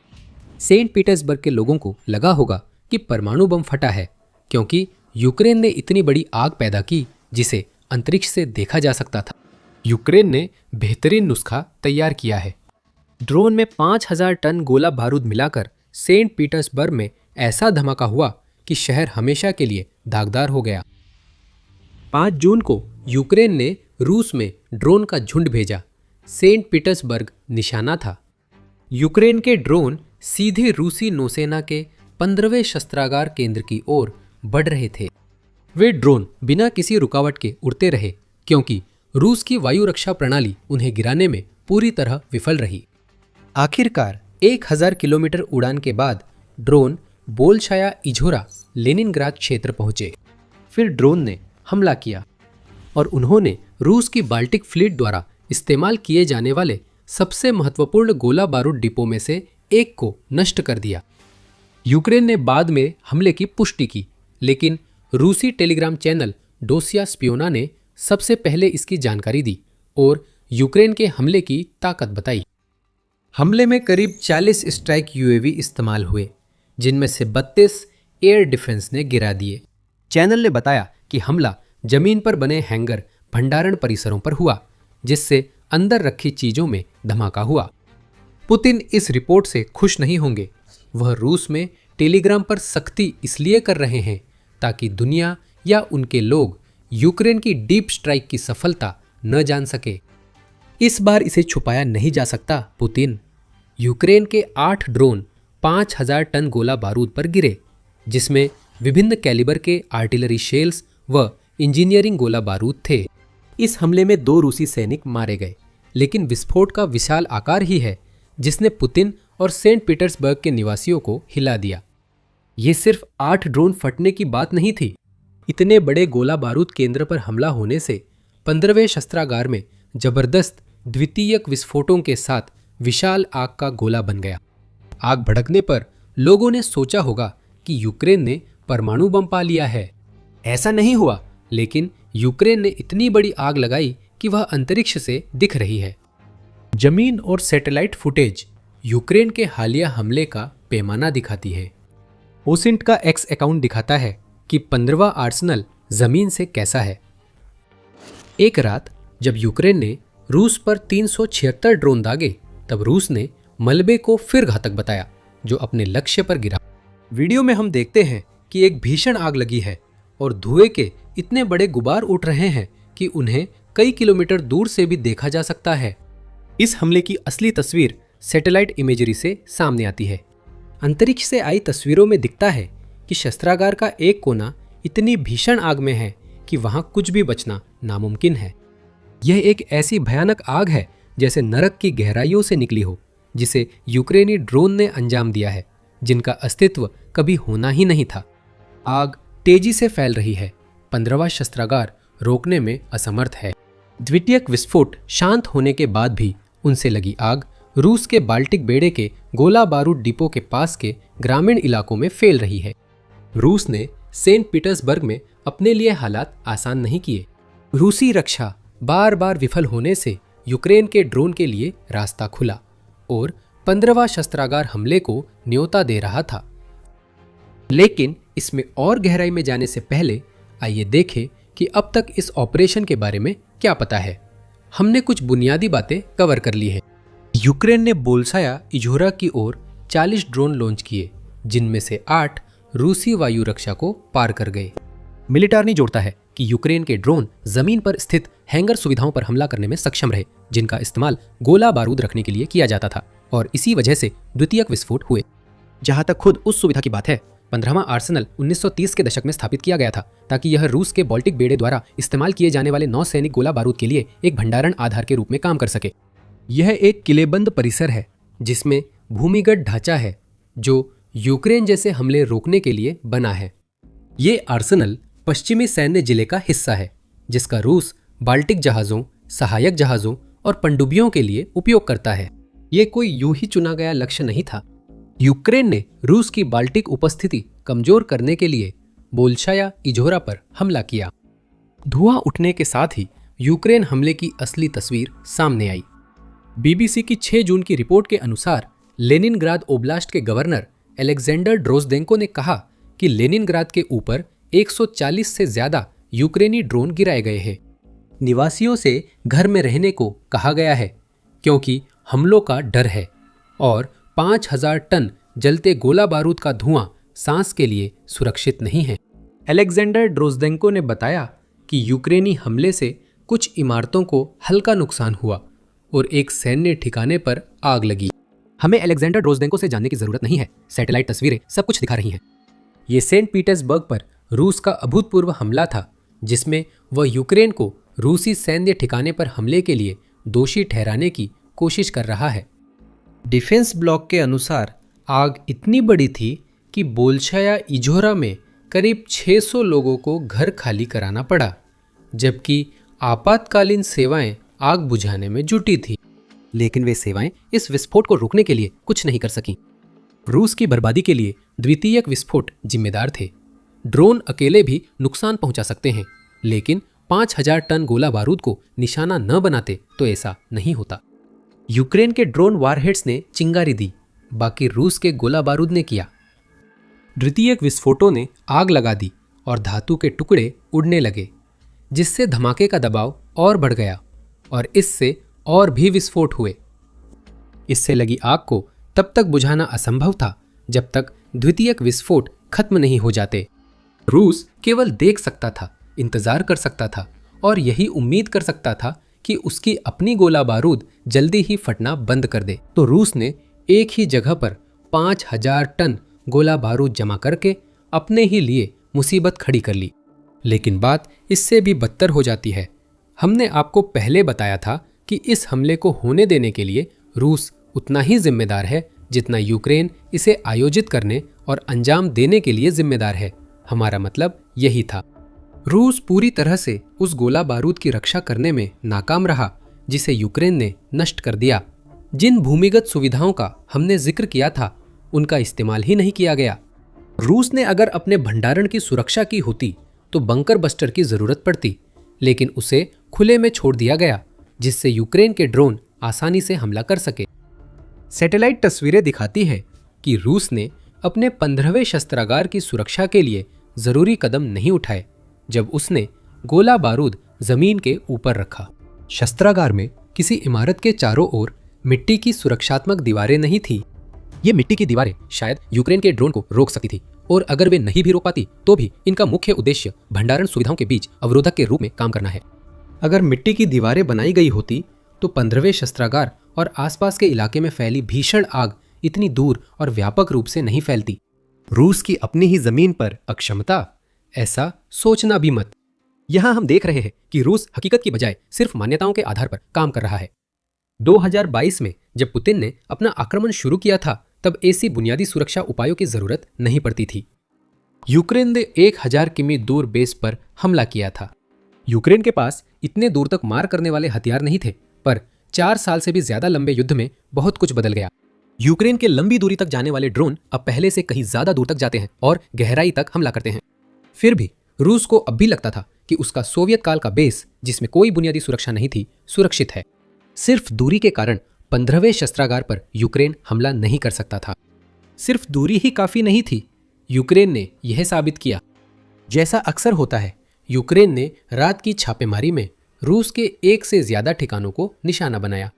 15वां आर्सेनल चर्चा में रहा, लेकिन 6 जून को कई और ठिकाने भी आग की चपेट में आए। आरबीसी यूक्रेन के मुताबिक लेनिनग्राद के लोमोनोजो बस्ती में पेट्रोगोप्स्काया ऑयल डिपो भी उनमें था। 15वें आर्सेनल में आग लगने पर उसी सुविधा में विस्फोट और आग की घटना हुई। यूक्रेन ने उसी शहर में स्थित नेस्टर ऑयल टर्मिनल, जापोरिजिया व डोनेट्स्क में रूसी ड्रोन केंद्र, लुहांस्क में लॉजिस्टिक्स वेयरहाउस और बेलगोरोद में रूसी सैनिकों के कमांड पोस्ट पर हमला कर उन्हें नष्ट किया। यह यूक्रेन की तरफ से एक झटका और हैरानी थी, और इसमें एक तरह का काव्यात्मक न्याय भी है जो यूक्रेन ने अभी रूस को दिया है। यूक्रेन ने सेंट पीटर्सबर्ग पर हमला करने का फैसला यूं ही नहीं लिया है। वह यह एक मकसद के साथ कर रहा है। 3 जून को यूक्रेन ने सेंट पीटर्सबर्ग इकोनॉमिक फोरम से पहले पुतिन के गृहनगर में ड्रोन भेजे। रूसी दावोस कहलाने वाला यह कार्यक्रम पुतिन को प्रतिनिधियों व व्यापारिक नेताओं का स्वागत कर रूस को आर्थिक संकट से मुक्त दिखाने का मौका देता है। यूक्रेन ने मौका देखते ही रूसी दावोस में ड्रोन हमले किए, जिससे सेंट पीटर्सबर्ग का आसमान अंधेरा हो गया और ऊर्जा व सैन्य ठिकाने बंद हो गए, जिससे शहर में सिर्फ यूक्रेन के ड्रोन की चर्चा हुई। 6 जून को यूक्रेन ने पुतिन के आर्थिक सम्मेलन के समापन पर ऐसा हमला किया जिसमें इतनी बड़ी आग लगी कि वह अंतरिक्ष से दिखी। पुतिन ने इन हमलों के बीच के समय का इस्तेमाल यह दावा करने के लिए किया कि यूक्रेन के साथ शांति वार्ता करने का कोई मतलब नहीं है। रूस के नेता ने युद्ध चुना तो यूक्रेन ने जवाब में विस्फोटक अंडा पुतिन के चेहरे पर फेंका। पुतिन को रूस में अपने ही अंतर्राष्ट्रीय मंच पर अपमानित किया गया। 6 जून सिर्फ सेंट पीटर्सबर्ग और लेनिनग्राद पर हमलों तक सीमित नहीं था। इस ड्रोन हमले का मतलब है कि यूक्रेन रूस के साथ युद्ध में नया मोर्चा खोल रहा है। यह मोर्चा पुतिन की उम्मीद के बाहर था और युद्ध की तस्वीर बदल देगा। लेकिन इससे पहले कि हम यह समझें कि ऐसा क्यों है, आपको जल्दी से याद दिला दूं कि आप द मिलिट्री शो देख रहे हैं। अगर आपको यह वीडियो पसंद आ रहा है तो सब्सक्राइब करें ताकि आप देख सकें कि आगे क्या आने वाला है। यूक्रेन का 6 जून का हमला सिर्फ सेंट पीटर्सबर्ग के बारे में नहीं था, बल्कि पूरे बाल्टिक क्षेत्र के बारे में था। यही यूक्रेन का नया मोर्चा है। हमने पहले भी इस पर बात की थी जब हमने बताया था कि 15वां आर्सेनल रूस के बाल्टिक बेड़े की सेवा करता है। डिफेंस ब्लॉग दिखाता है कि समर्थन कितना गहरा है। इसमें सिर्फ तोप के गोले नहीं हैं, ये एक ऐसी सुविधा भी है जिसका इस्तेमाल रूस बाल्टिक बेड़े द्वारा इस्तेमाल की जाने वाली मिसाइल प्रणालियों और टॉर्पीडो को स्टोर करने, मरम्मत करने, रखरखाव करने और नष्ट करने के लिए करता है। यह यूक्रेन द्वारा रूस की बाल्टिक उपस्थिति कमजोर करने के लिए चलाया जा रहा संगठित अभियान है, न कि यादृच्छिक हमला। जरा उन 3 जून के हमलों को याद कीजिए जिनका हमने अभी जिक्र किया था। उस दिन यूक्रेन ने जिन ठिकानों पर हमला किया था उनमें से एक था क्रोनस्टाट नौसैनिक अड्डा, और उसने रूस के बाल्टिक बेड़े का हिस्सा प्रोजेक्ट 2080 कोरवेट, जिसका नाम बोइकी है, पर सीधा हमला किया था। 3 दिन बाद यूक्रेन ने बेड़े के गोला बारूद डिपो पर हमला किया। अपमान एक सुखद साइड इफेक्ट है। यूक्रेन यहां असल में जो कर रहा है वह एक ऐसा अभियान शुरू कर रहा है जिसका मकसद बाल्टिक क्षेत्र में रूस को बेअसर बनाना है। यूक्रेन से दूर एक ऐसे क्षेत्र में जहां पुतिन ने रक्षा की उम्मीद नहीं की थी, नया मोर्चा खुला है। इन सब का असर बहुत बड़ा है। यूक्रेन के ड्रोन ने क्रेमलिन को दिखा दिया कि अब बाल्टिक क्षेत्र में कुछ भी रूसी सुरक्षित नहीं। अब कोई सुरक्षित ठिकाना नहीं बचा है। इसके बजाय यूक्रेन एक अद्भुत नौसैनिक अभियान का विस्तार कर रहा है जो काला सागर से शुरू हुआ था और अब अपनी सीमाओं से काफी आगे तक फैल रहा है। यह एक ऐसा अभियान है जिसमें युद्धपोत शामिल नहीं है। यूक्रेन के पास कोई युद्धपोत नहीं है, या कम से कम ऐसा कोई नहीं है जिसका उल्लेख किया जा सके। यूक्रेन पुतिन द्वारा शुरू किए गए इस युद्ध में रूस की नौसैनिक ताकत को बेअसर करने के लिए हवाई और समुद्री ड्रोन, साथ ही कभी कभार मिसाइलों वाली एक घातक असम्मित रणनीति अपना रहा है। रूस ने अब तक कैसे जवाब दिया है? रूस ने बाल्टिक बेड़े के कुछ युद्धपोतों पर एंटी ड्रोन जाल लगाए हैं। ये सिर्फ औपचारिक प्रयास है, क्योंकि ये जाल छोटे एफपीवी ड्रोन तो रोक सकते हैं, लेकिन यूक्रेन द्वारा रूस के बाल्टिक इंफ्रास्ट्रक्चर भेजे जा रहे भारी डीप स्ट्राइक ड्रोन को नहीं रोक सकते। बाल्टिक बेड़ा खतरे में है। रूसी बंदरगाहों और कोरवेट्स पर हमलों से रूस पर मरम्मत का बोझ बढ़ गया है, जिसे वह संभाल नहीं पा रहा। गोला बारूद भंडार जलने से रूस के युद्धपोतों के पास बाल्टिक सागर में खतरा पैदा करने के लिए कुछ नहीं बचा। अगर 15वें शस्त्रागार में तोपखाने, मिसाइलें और टॉर्पीडो जल गए तो रूस ने कुछ जटिल हथियार खो दिए हैं, जिन्हें बदलना अब और कठिन है, क्योंकि आपूर्ति श्रृंखला और 26,655 प्रतिबंधों का बोझ है। बाल्टिक बेड़ा रूस की प्रमुख नौसैनिक संपत्ति है। ये सिर्फ बड़ा खतरा नहीं, बल्कि इसकी ऐतिहासिक वजह भी है। रूस 1703 से इस बेड़े से बाल्टिक सागर में मौजूद रहा है। इस बेड़े में सोवियत युग के विध्वंसक से लेकर आधुनिक कोरवेट्स तक कई जहाज हैं। इस बेड़े का मकसद ताकत का प्रदर्शन करना है। इसका उद्देश्य रूस को बाल्टिक देशों, फिनलैंड, स्वीडन और पूरे नाटो को डराने में सक्षम बनाना है। यूक्रेन नाटो के बिना बाल्टिक मोर्चा खोलकर सबका मजाक बना रहा है। रूस का बाल्टिक बेड़ा यूक्रेन को नुकसान पहुंचाने के लिए ज़्यादा कुछ नहीं कर सकता, सिवाय इसके कि कभी कभी जहाज भेजकर मिसाइलें और ड्रोन दागे। लेकिन ऐसा करने पर युद्धपोत निशाना बनते हैं, जैसा रूस ने काला सागर में सीखा। यूक्रेन ने अपना लक्ष्य स्पष्ट रूप से नहीं बताया है, हालांकि ये साफ दिखाई देता है वह बाल्टिक क्षेत्र को रूस से मुक्त करना चाहता है। एक ऐसी विशाल आग जो अंतरिक्ष से दिखे मजबूत इरादे का संकेत है। हालांकि यूक्रेन इतना समझदार है कि वह जानता है कि रूस की बाल्टिक शक्ति सिर्फ युद्धपोतों के बेड़े से नहीं आती।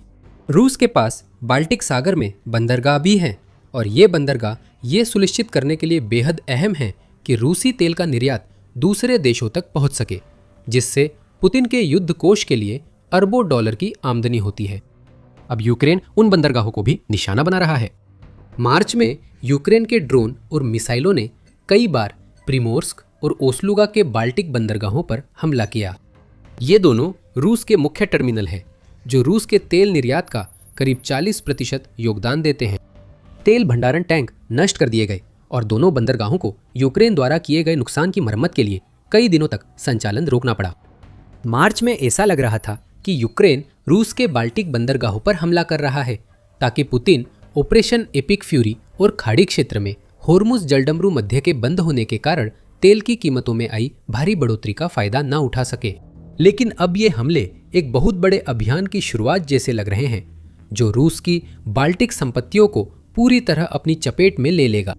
बाल्टिक क्षेत्र में यूक्रेन के ड्रोन के लिए अब खुली छूट है। 15वें शस्त्रागार में हुआ जबरदस्त धमाका शायद गहरे हमलों की एक लंबी श्रृंखला में सबसे नया है, जो पुतिन द्वारा शुरू की गई जंग को सीधे उनके गृहनगर वापस ले आया है।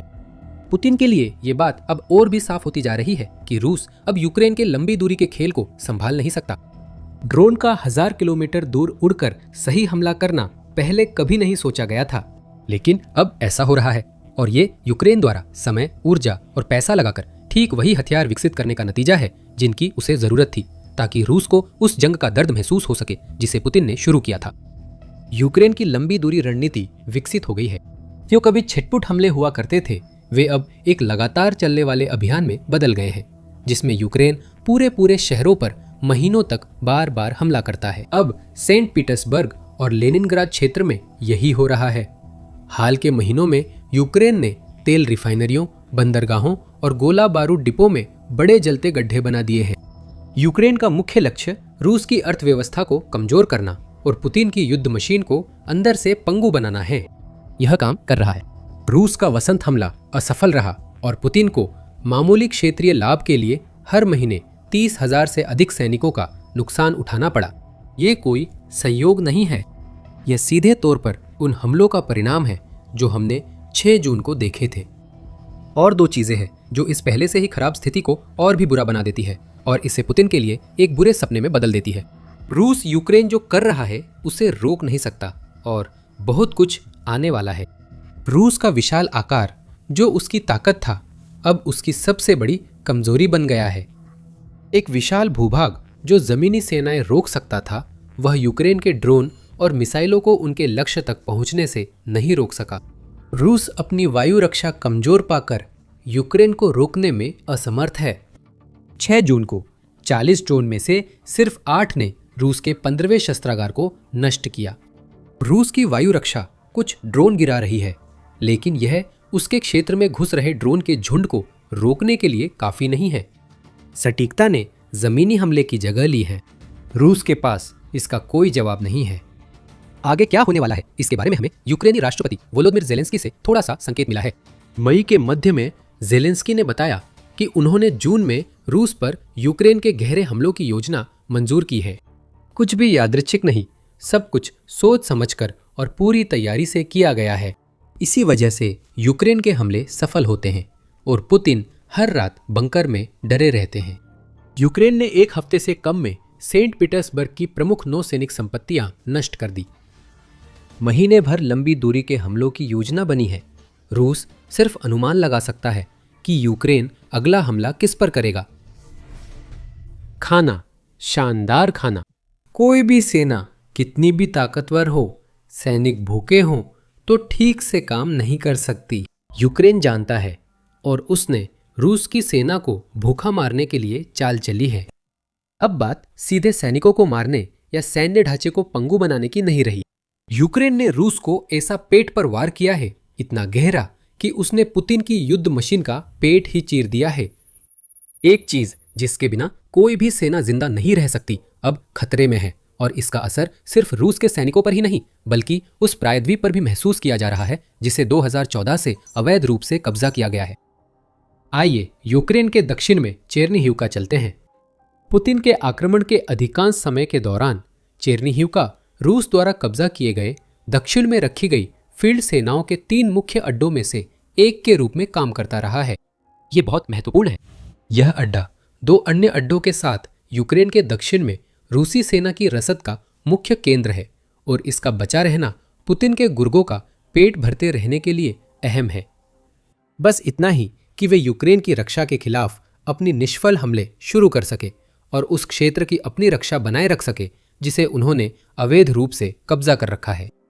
चेर्निहिवका को यूक्रेन के लिए अप्राप्य और रूसी सेनाओं का सुरक्षित स्थान माना जाता था, लेकिन यूक्रेन ने इन सबको पूरी तरह उलट दिया।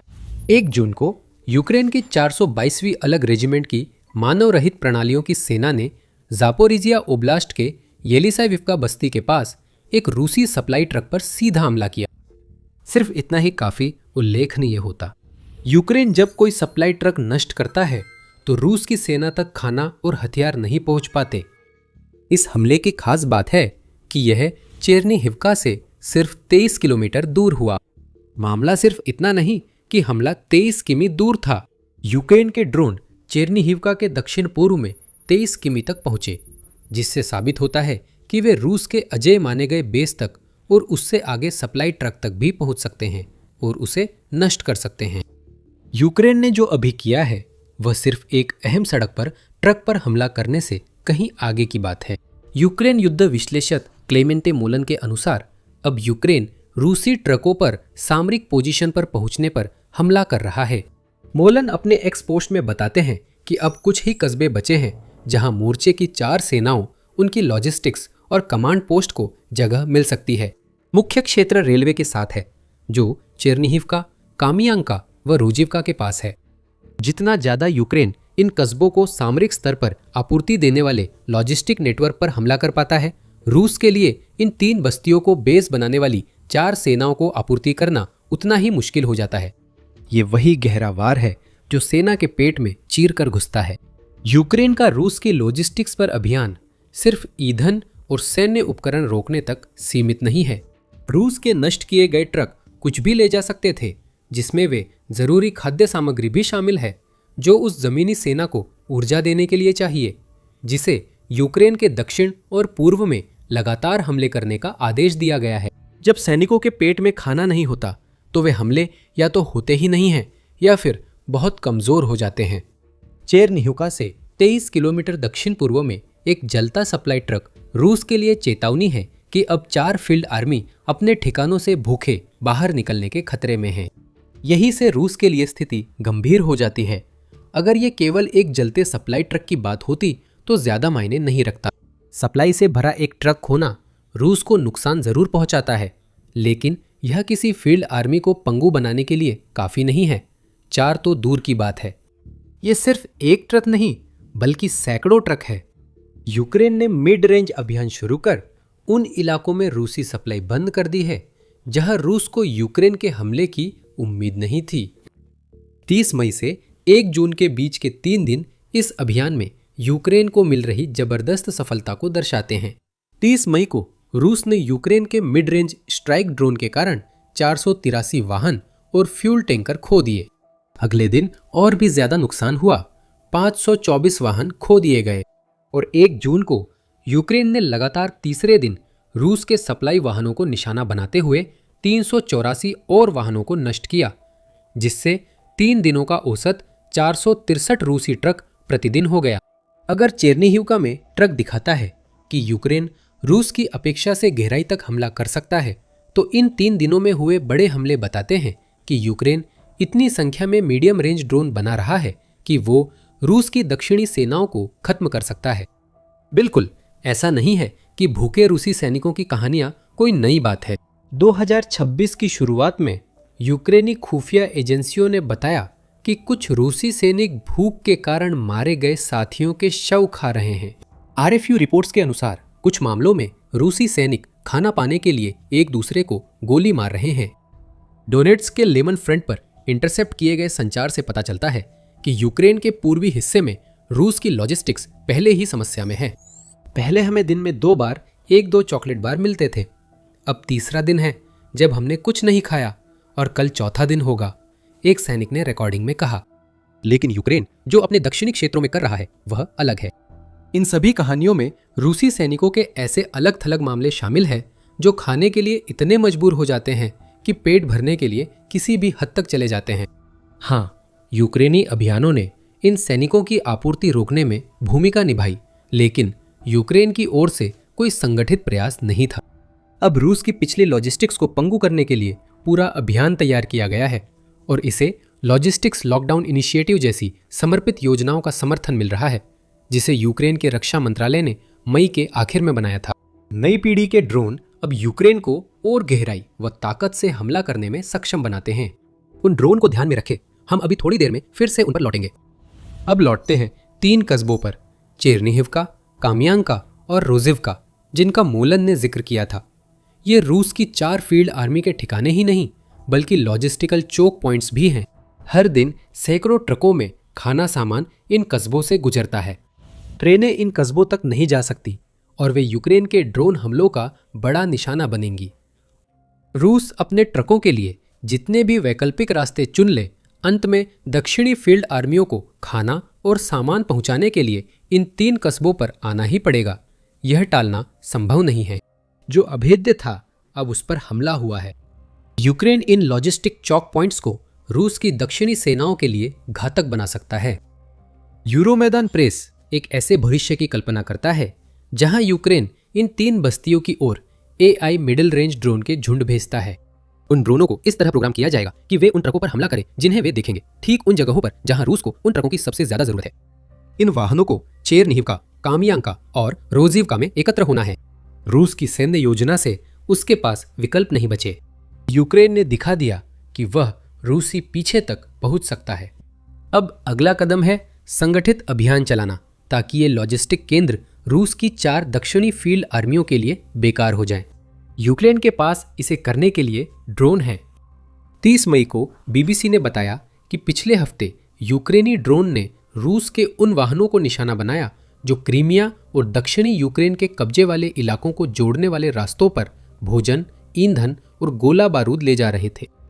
यह संख्या असलियत में जो हो रहा है उसकी तुलना में बहुत कम है, लेकिन इस रिपोर्ट को इतना दिलचस्प बनाने वाली बात यह है कि इनमें से कई घटनाओं में हॉर्नेट ड्रोन का इस्तेमाल किया गया था। ये ड्रोन, जिसकी कीमत $5000 है, 5 किलोग्राम वारहेड के साथ 200 किलोमीटर उड़ सकता है और AI से चलता है। इसे यूक्रेन के ड्रोन फुटेज पर प्रशिक्षित किया गया है, जिससे ये खुद लक्ष्य चुन सकता है और हमलों में मानव की जरूरत नहीं होती। इन्हीं ड्रोन का यूक्रेन रूस की दक्षिणी फील्ड आर्मी को भूखा रखने में इस्तेमाल कर सकता है। यूक्रेन को बस इतना करना है कि इन ड्रोन को उन 3 बस्तियों के आसपास मंडराने के लिए भेजना है जिनका हमने इस वीडियो में जिक्र किया है। बाकी सब काम AI कर देता है। हॉर्नेट एक संभावित लक्ष्य को देखता है, ड्रोन के AI को ट्रेन करने के लिए इस्तेमाल किए गए हजारों घंटों की फुटेज के आधार पर उसकी पहचान करता है और फिर उस पर फोकस कर लेता है। और क्योंकि ये ड्रोन AI का इस्तेमाल करते हैं, ये रूस द्वारा पारंपरिक FPV और सैटेलाइट गाइडेड ड्रोन को बाधित करने के लिए अपनाई जाने वाली जेमिंग तकनीकों के प्रति भी काफी हद तक प्रतिरोधी है। आर्मी रिकॉग्निशन कहता है कि यह तकनीक केवल एक प्रकार के ड्रोन तक सीमित नहीं है। पैलेंटिर का Prisma battlefield management system hornet की नींव है और इसे संभवतः यूक्रेन के और अधिक मिड रेंज ड्रोन को वह AI टारगेटिंग क्षमता देने में इस्तेमाल किया जा सकता है जिसकी उन्हें रूस के पेट पर बार बार वार करने के लिए जरूरत है। यही चीज पुतिन को डराती है। यूक्रेन 4 दक्षिणी फील्ड आर्मी की सप्लाई काटने की कोशिश कर रहा है। ये सिर्फ शुरुआत है। यूक्रेन जैसे जैसे मिड रेंज स्ट्राइक बढ़ा रहा है, वो अपने ड्रोन में AI जोड़ रहा है। अभी जो हमलों की लहर दिख रही है वो आगे चलकर सुनामी बन जाएगी। सैकड़ों ट्रकों के नष्ट होने की संख्या जल्द ही हजारों तक पहुंच जाएगी, क्योंकि यूक्रेन एक सरल रणनीति अपना रहा है। लॉजिस्टिक्स टूटे तो खाना नहीं मिलेगा। और रूस के लिए हालात और भी खराब करने वाली बात यह है कि यूक्रेन सिर्फ खाने के ट्रकों को ही निशाना नहीं बना सकता। यूक्रेन की मिड रेंज रणनीति से रूसी फ्यूल टैंकर खोना रूस के लिए और मुश्किल खड़ी करता है। कैसे? किसी फूड ट्रक को अपना सामान ढोने के लिए क्या चाहिए? ईंधन।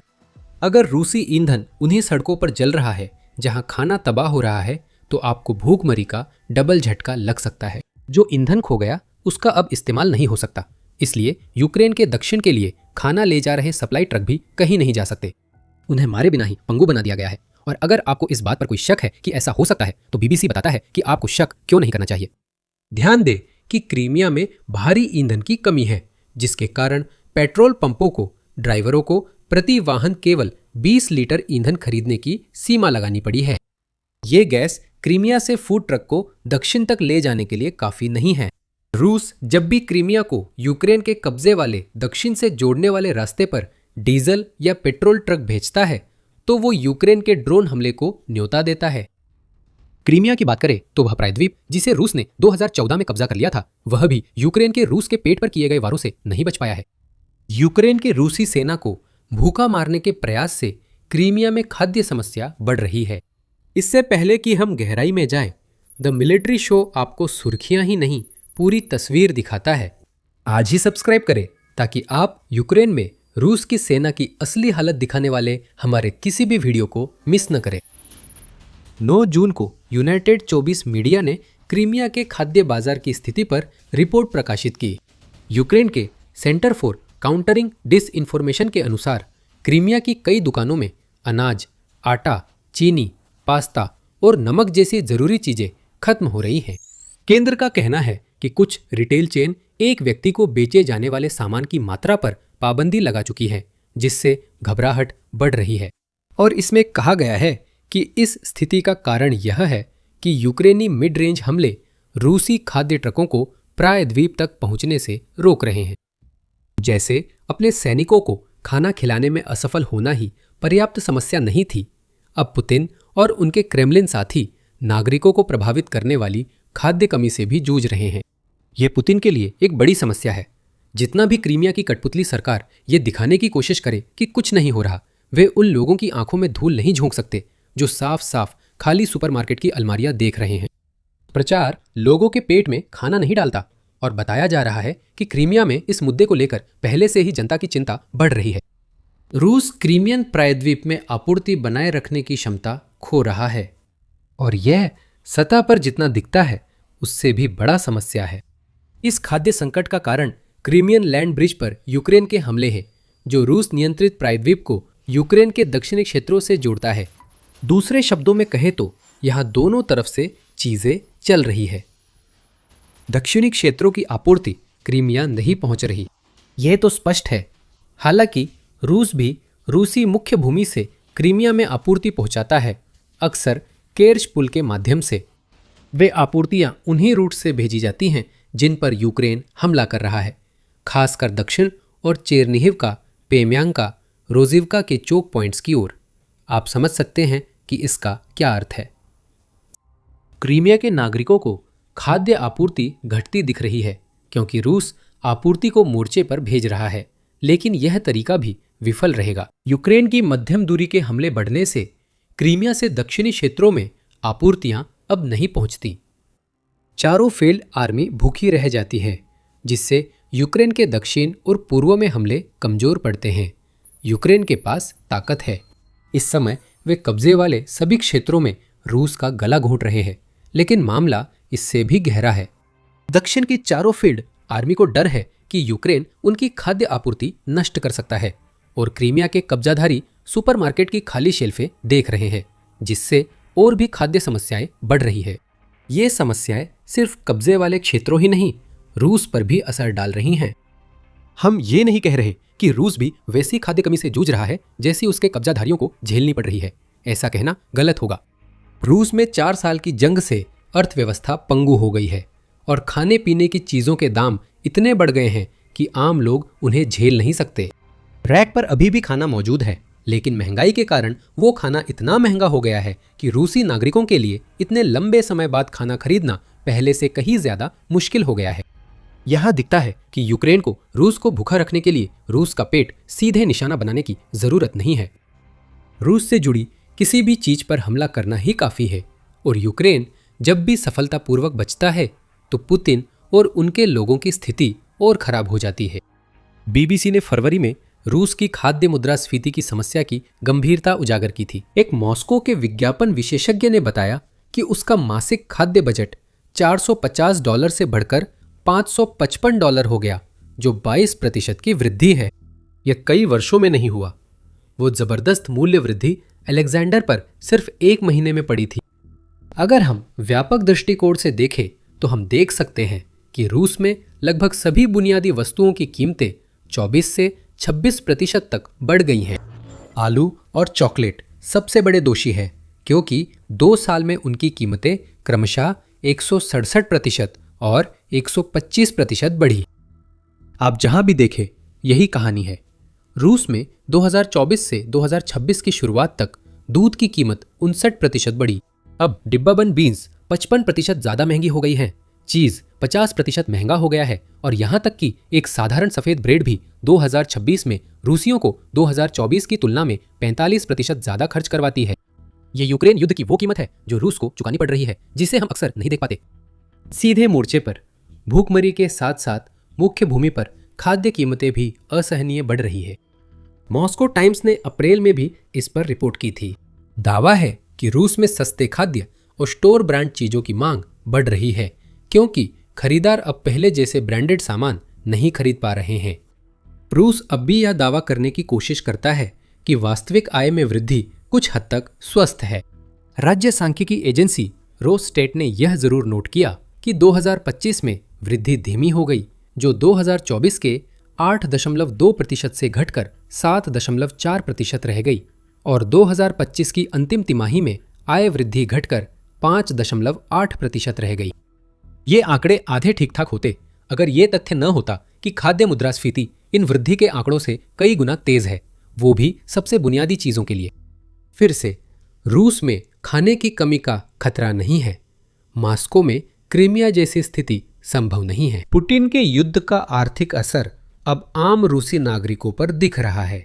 2022 के बाद सबसे ज्यादा बर्बादी के करीब पहुंचती अर्थव्यवस्था ने आम रूसी नागरिक के लिए खाना जुटाना और भी कठिन कर दिया है। दक्षिण में रूस की 4 फील्ड आर्मी की स्थिति और खराब है। कम से कम जल्दी ही उनकी हालत और खराब हो जाएगी, क्योंकि यूक्रेन अपनी मध्यम दूरी की मुहिम बढ़ा रहा है ताकि रूसी सेना की आपूर्ति व्यवस्था को पंगु बनाया जा सके। मुख्य समस्या ये नहीं कि एक ड्रोन ने चेरनिहुका के दक्षिण पूर्व में 23 किमी दूर ट्रक उड़ा दिया। इस हमले का मतलब है रूस की सेना के लिए खतरे की घंटी। अब कब्जे वाले इलाकों में सुरक्षित जोन भी खतरे में है। यूक्रेन ने रूस के पूरे दक्षिणी सैन्य मोर्चे की रसद के अहम अवरोध बिंदु पहचान लिए हैं। अब उसे सिर्फ दबाव बनाना है। एआई ड्रोन झुंड और क्रीमिया और कब्जे वाले दक्षिण के बीच जा रहे ट्रकों पर और हमले होंगे।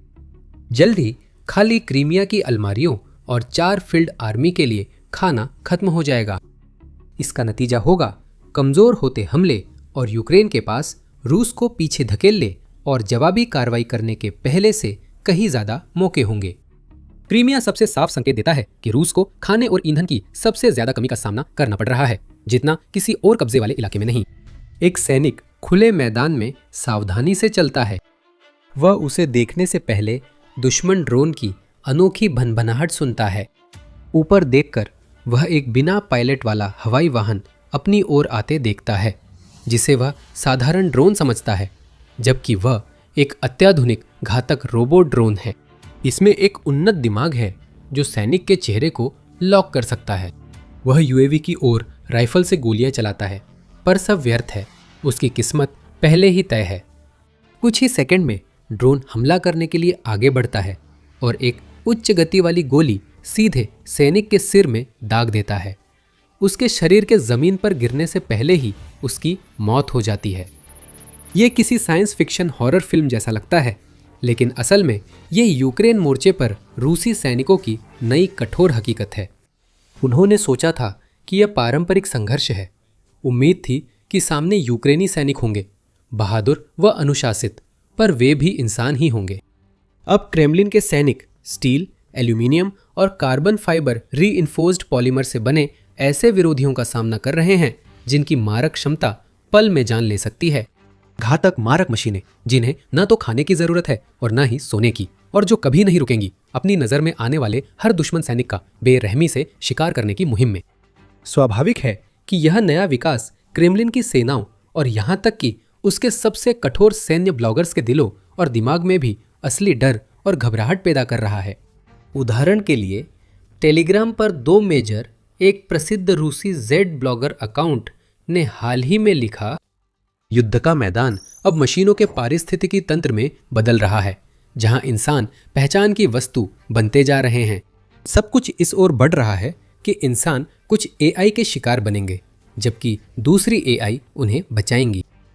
यह प्रतिक्रिया उस वायरल वीडियो के जवाब में थी जो मई के मध्य में सामने आया और सोशल मीडिया पर तेजी से फैल गया, जिसमें एक फंसे हुए रूसी सैनिक को face tracking slaughter bot drone के जरिए बेरहमी से मारते हुए दिखाया गया था। हालांकि यूक्रेनी बलों ने इस खास ड्रोन की सटीक तकनीकी विशेषताओं या क्षमताओं के बारे में आधिकारिक तौर पर कोई जानकारी नहीं दी है, लेकिन विशेषज्ञ और विश्लेषक फुटेज का विश्लेषण करने और खुले स्रोतों से जानकारी मिलाकर बाकी जानकारी पूरी करने में लगे हुए हैं। उन्होंने पाया कि एफपीवी ड्रोन में आमतौर पर आर्मर पियर्सिंग शेप्ड चार्ज होते हैं, और अधिक सटीक रूप से कहे तो आमतौर पर ये रॉकेट प्रोपेल ग्रेनेड्स या आरपीजी या फ्रैगमेंटेशन वॉरहेड्स होते हैं, जिन्हें टक्कर लगने पर फटने के लिए डिजाइन किया गया है, जिससे आसपास की किसी भी चीज को भारी नुकसान पहुंचता है। यूक्रेन ने इन स्ट्राइक ड्रोन का बार बार इस्तेमाल रूसी एसॉल्ट स्क्वाड्स, इन्फेंट्री व्हीकल्स और दुश्मन इंफ्रास्ट्रक्चर के खिलाफ किया है, लेकिन वायरल वीडियो में दिखा ड्रोन अलग था। ये सैनिक से नहीं टकराया और ना ही उसके पास जमीन पर गिरकर फटा। ऐसा लगा वो खुद को दूर रख रहा था, और विशेषज्ञों के अनुसार जब उसने अपना प्रोजेक्टाइल छोड़ा तब वो अपने शिकार से करीब 20 मीटर यानी 65 फीट दूर था। वीडियो में फिर विस्फोट के स्थान यानी ड्रोन से लेकर टकराने के स्थान यानी सैनिक तक धुएं की एक साफ लकीर दिखाई देती है। विशेषज्ञों ने जल्दी समझ लिया कि यह शायद विस्फोटक से बना ईएफपी भेदी हथियार था। पारंपरिक शेप्ड चार्जेस में शंकु आकार की धातु की परतें होती हैं, जो विस्फोट के समय सिकुड़कर पतली, लंबी और आंशिक रूप से पिघली जेट बनाती हैं, जो मोटे कवच को भी भेद कर लक्ष्यों में गहरे छेद बना देती हैं। हालांकि ईएफपी भारी थाली के आकार की परतों का उपयोग करते हैं, जो विस्फोट के समय घने ठोस प्रक्षेप्य बनाते हैं, लगभग तेज गति वाले वायुगतिकीय स्लग्स की तरह। यह सिर्फ कार्यक्षमता ही नहीं, क्षमता में भी अंतर है। उदाहरण के लिए ईएफपी आमतौर पर दूरी पर कहीं अधिक प्रभावी होते हैं, लेकिन ये कवच में छेद करने में उतने प्रभावी नहीं होते। पारंपरिक चार्जेस की पैठ ज्यादा होती है, पर अधिक नुकसान के लिए इन्हें लक्ष्य के बहुत पास विस्फोटित करना जरूरी है। इन कारणों से हम अक्सर देखते हैं कि पारंपरिक चार्जेस का इस्तेमाल सीधे टैंक रोधी हथियारों के रूप में किया जाता है, जो टैंकों और इन्फेंट्री फाइटिंग व्हीकल्स के मोटे कवच को भेद देते हैं। ईएफपी का इस्तेमाल नरम लक्ष्यों या दुश्मन वाहनों के कमजोर ऊपरी हिस्सों को निशाना बनाने के लिए ऊपर से किया जाता है। यूक्रेन में कीव की सेनाओं ने बोफोर्स बोनस का शानदार उपयोग किया, जो 155 मिमी गाइडेड आर्टिलरी क्लस्टर राउंड है, जिसे स्वीडन की बोफोर्स और फ्रांस की नेक्स्टर ने मिलकर बनाया। ये fire and forget anti armour गोला पारंपरिक शेल की तरह 21.7 मील यानी 35 किलोमीटर तक की दूरी पर दागा जाता है। लक्ष्य क्षेत्र में पहुंचते ही यह 2 स्वायत्त सेंसर फ्यूज्ड गोले छोड़ता है, जो स्वतंत्र रूप से स्कैन कर बख्तरबंद वाहनों को ऊपर से नष्ट कर सकते हैं। हर सबम्यूनिशन के छोटे पंख होते हैं, जिससे वे हवा में घूमते हुए धीरे धीरे लक्ष्य तक पहुंचते हैं और नीचे की जमीन स्कैन करने के लिए इंफ्रारेड सेंसर और लाइडार का इस्तेमाल करते हैं। जब वे किसी संदिग्ध लक्ष्य को देखते हैं तो वे उसके आकार और माप को अपने पहले से प्रोग्राम किए गए डेटाबेस से मिलान करके उसकी पुष्टि करते हैं। प्रक्रिया पूरी होने पर ईएफपी वॉरहेड नीचे दागा जाता है, जो आमतौर पर रूसी टैंकों और इन्फेंट्री फाइटिंग व्हीकल्स की ऊपर की पतली बख्तरबंद परतों को भेदता है। सटीक, बहुप्रकारी और अनुकूलनीय ये गोला बारूद वर्षों से उपयोगी रहे हैं, जिन्होंने यूक्रेनी रक्षा बलों को रूस के T-90M जैसे मजबूत टैंकों को नष्ट करने में मदद की है। सोचिए, अगर यूक्रेन ये घातक तकनीक ड्रोन में जोड़ सके, यह कहना कोई अतिशयोक्ति नहीं होगी कि यह एक खेल बदलने वाला विकास होगा। दोनों पक्षों ने ड्रोन युद्ध के असर के जवाब में एंटी ड्रोन सुरक्षा जैसे जाल, तार के पिंजरे आदि में निवेश किया है।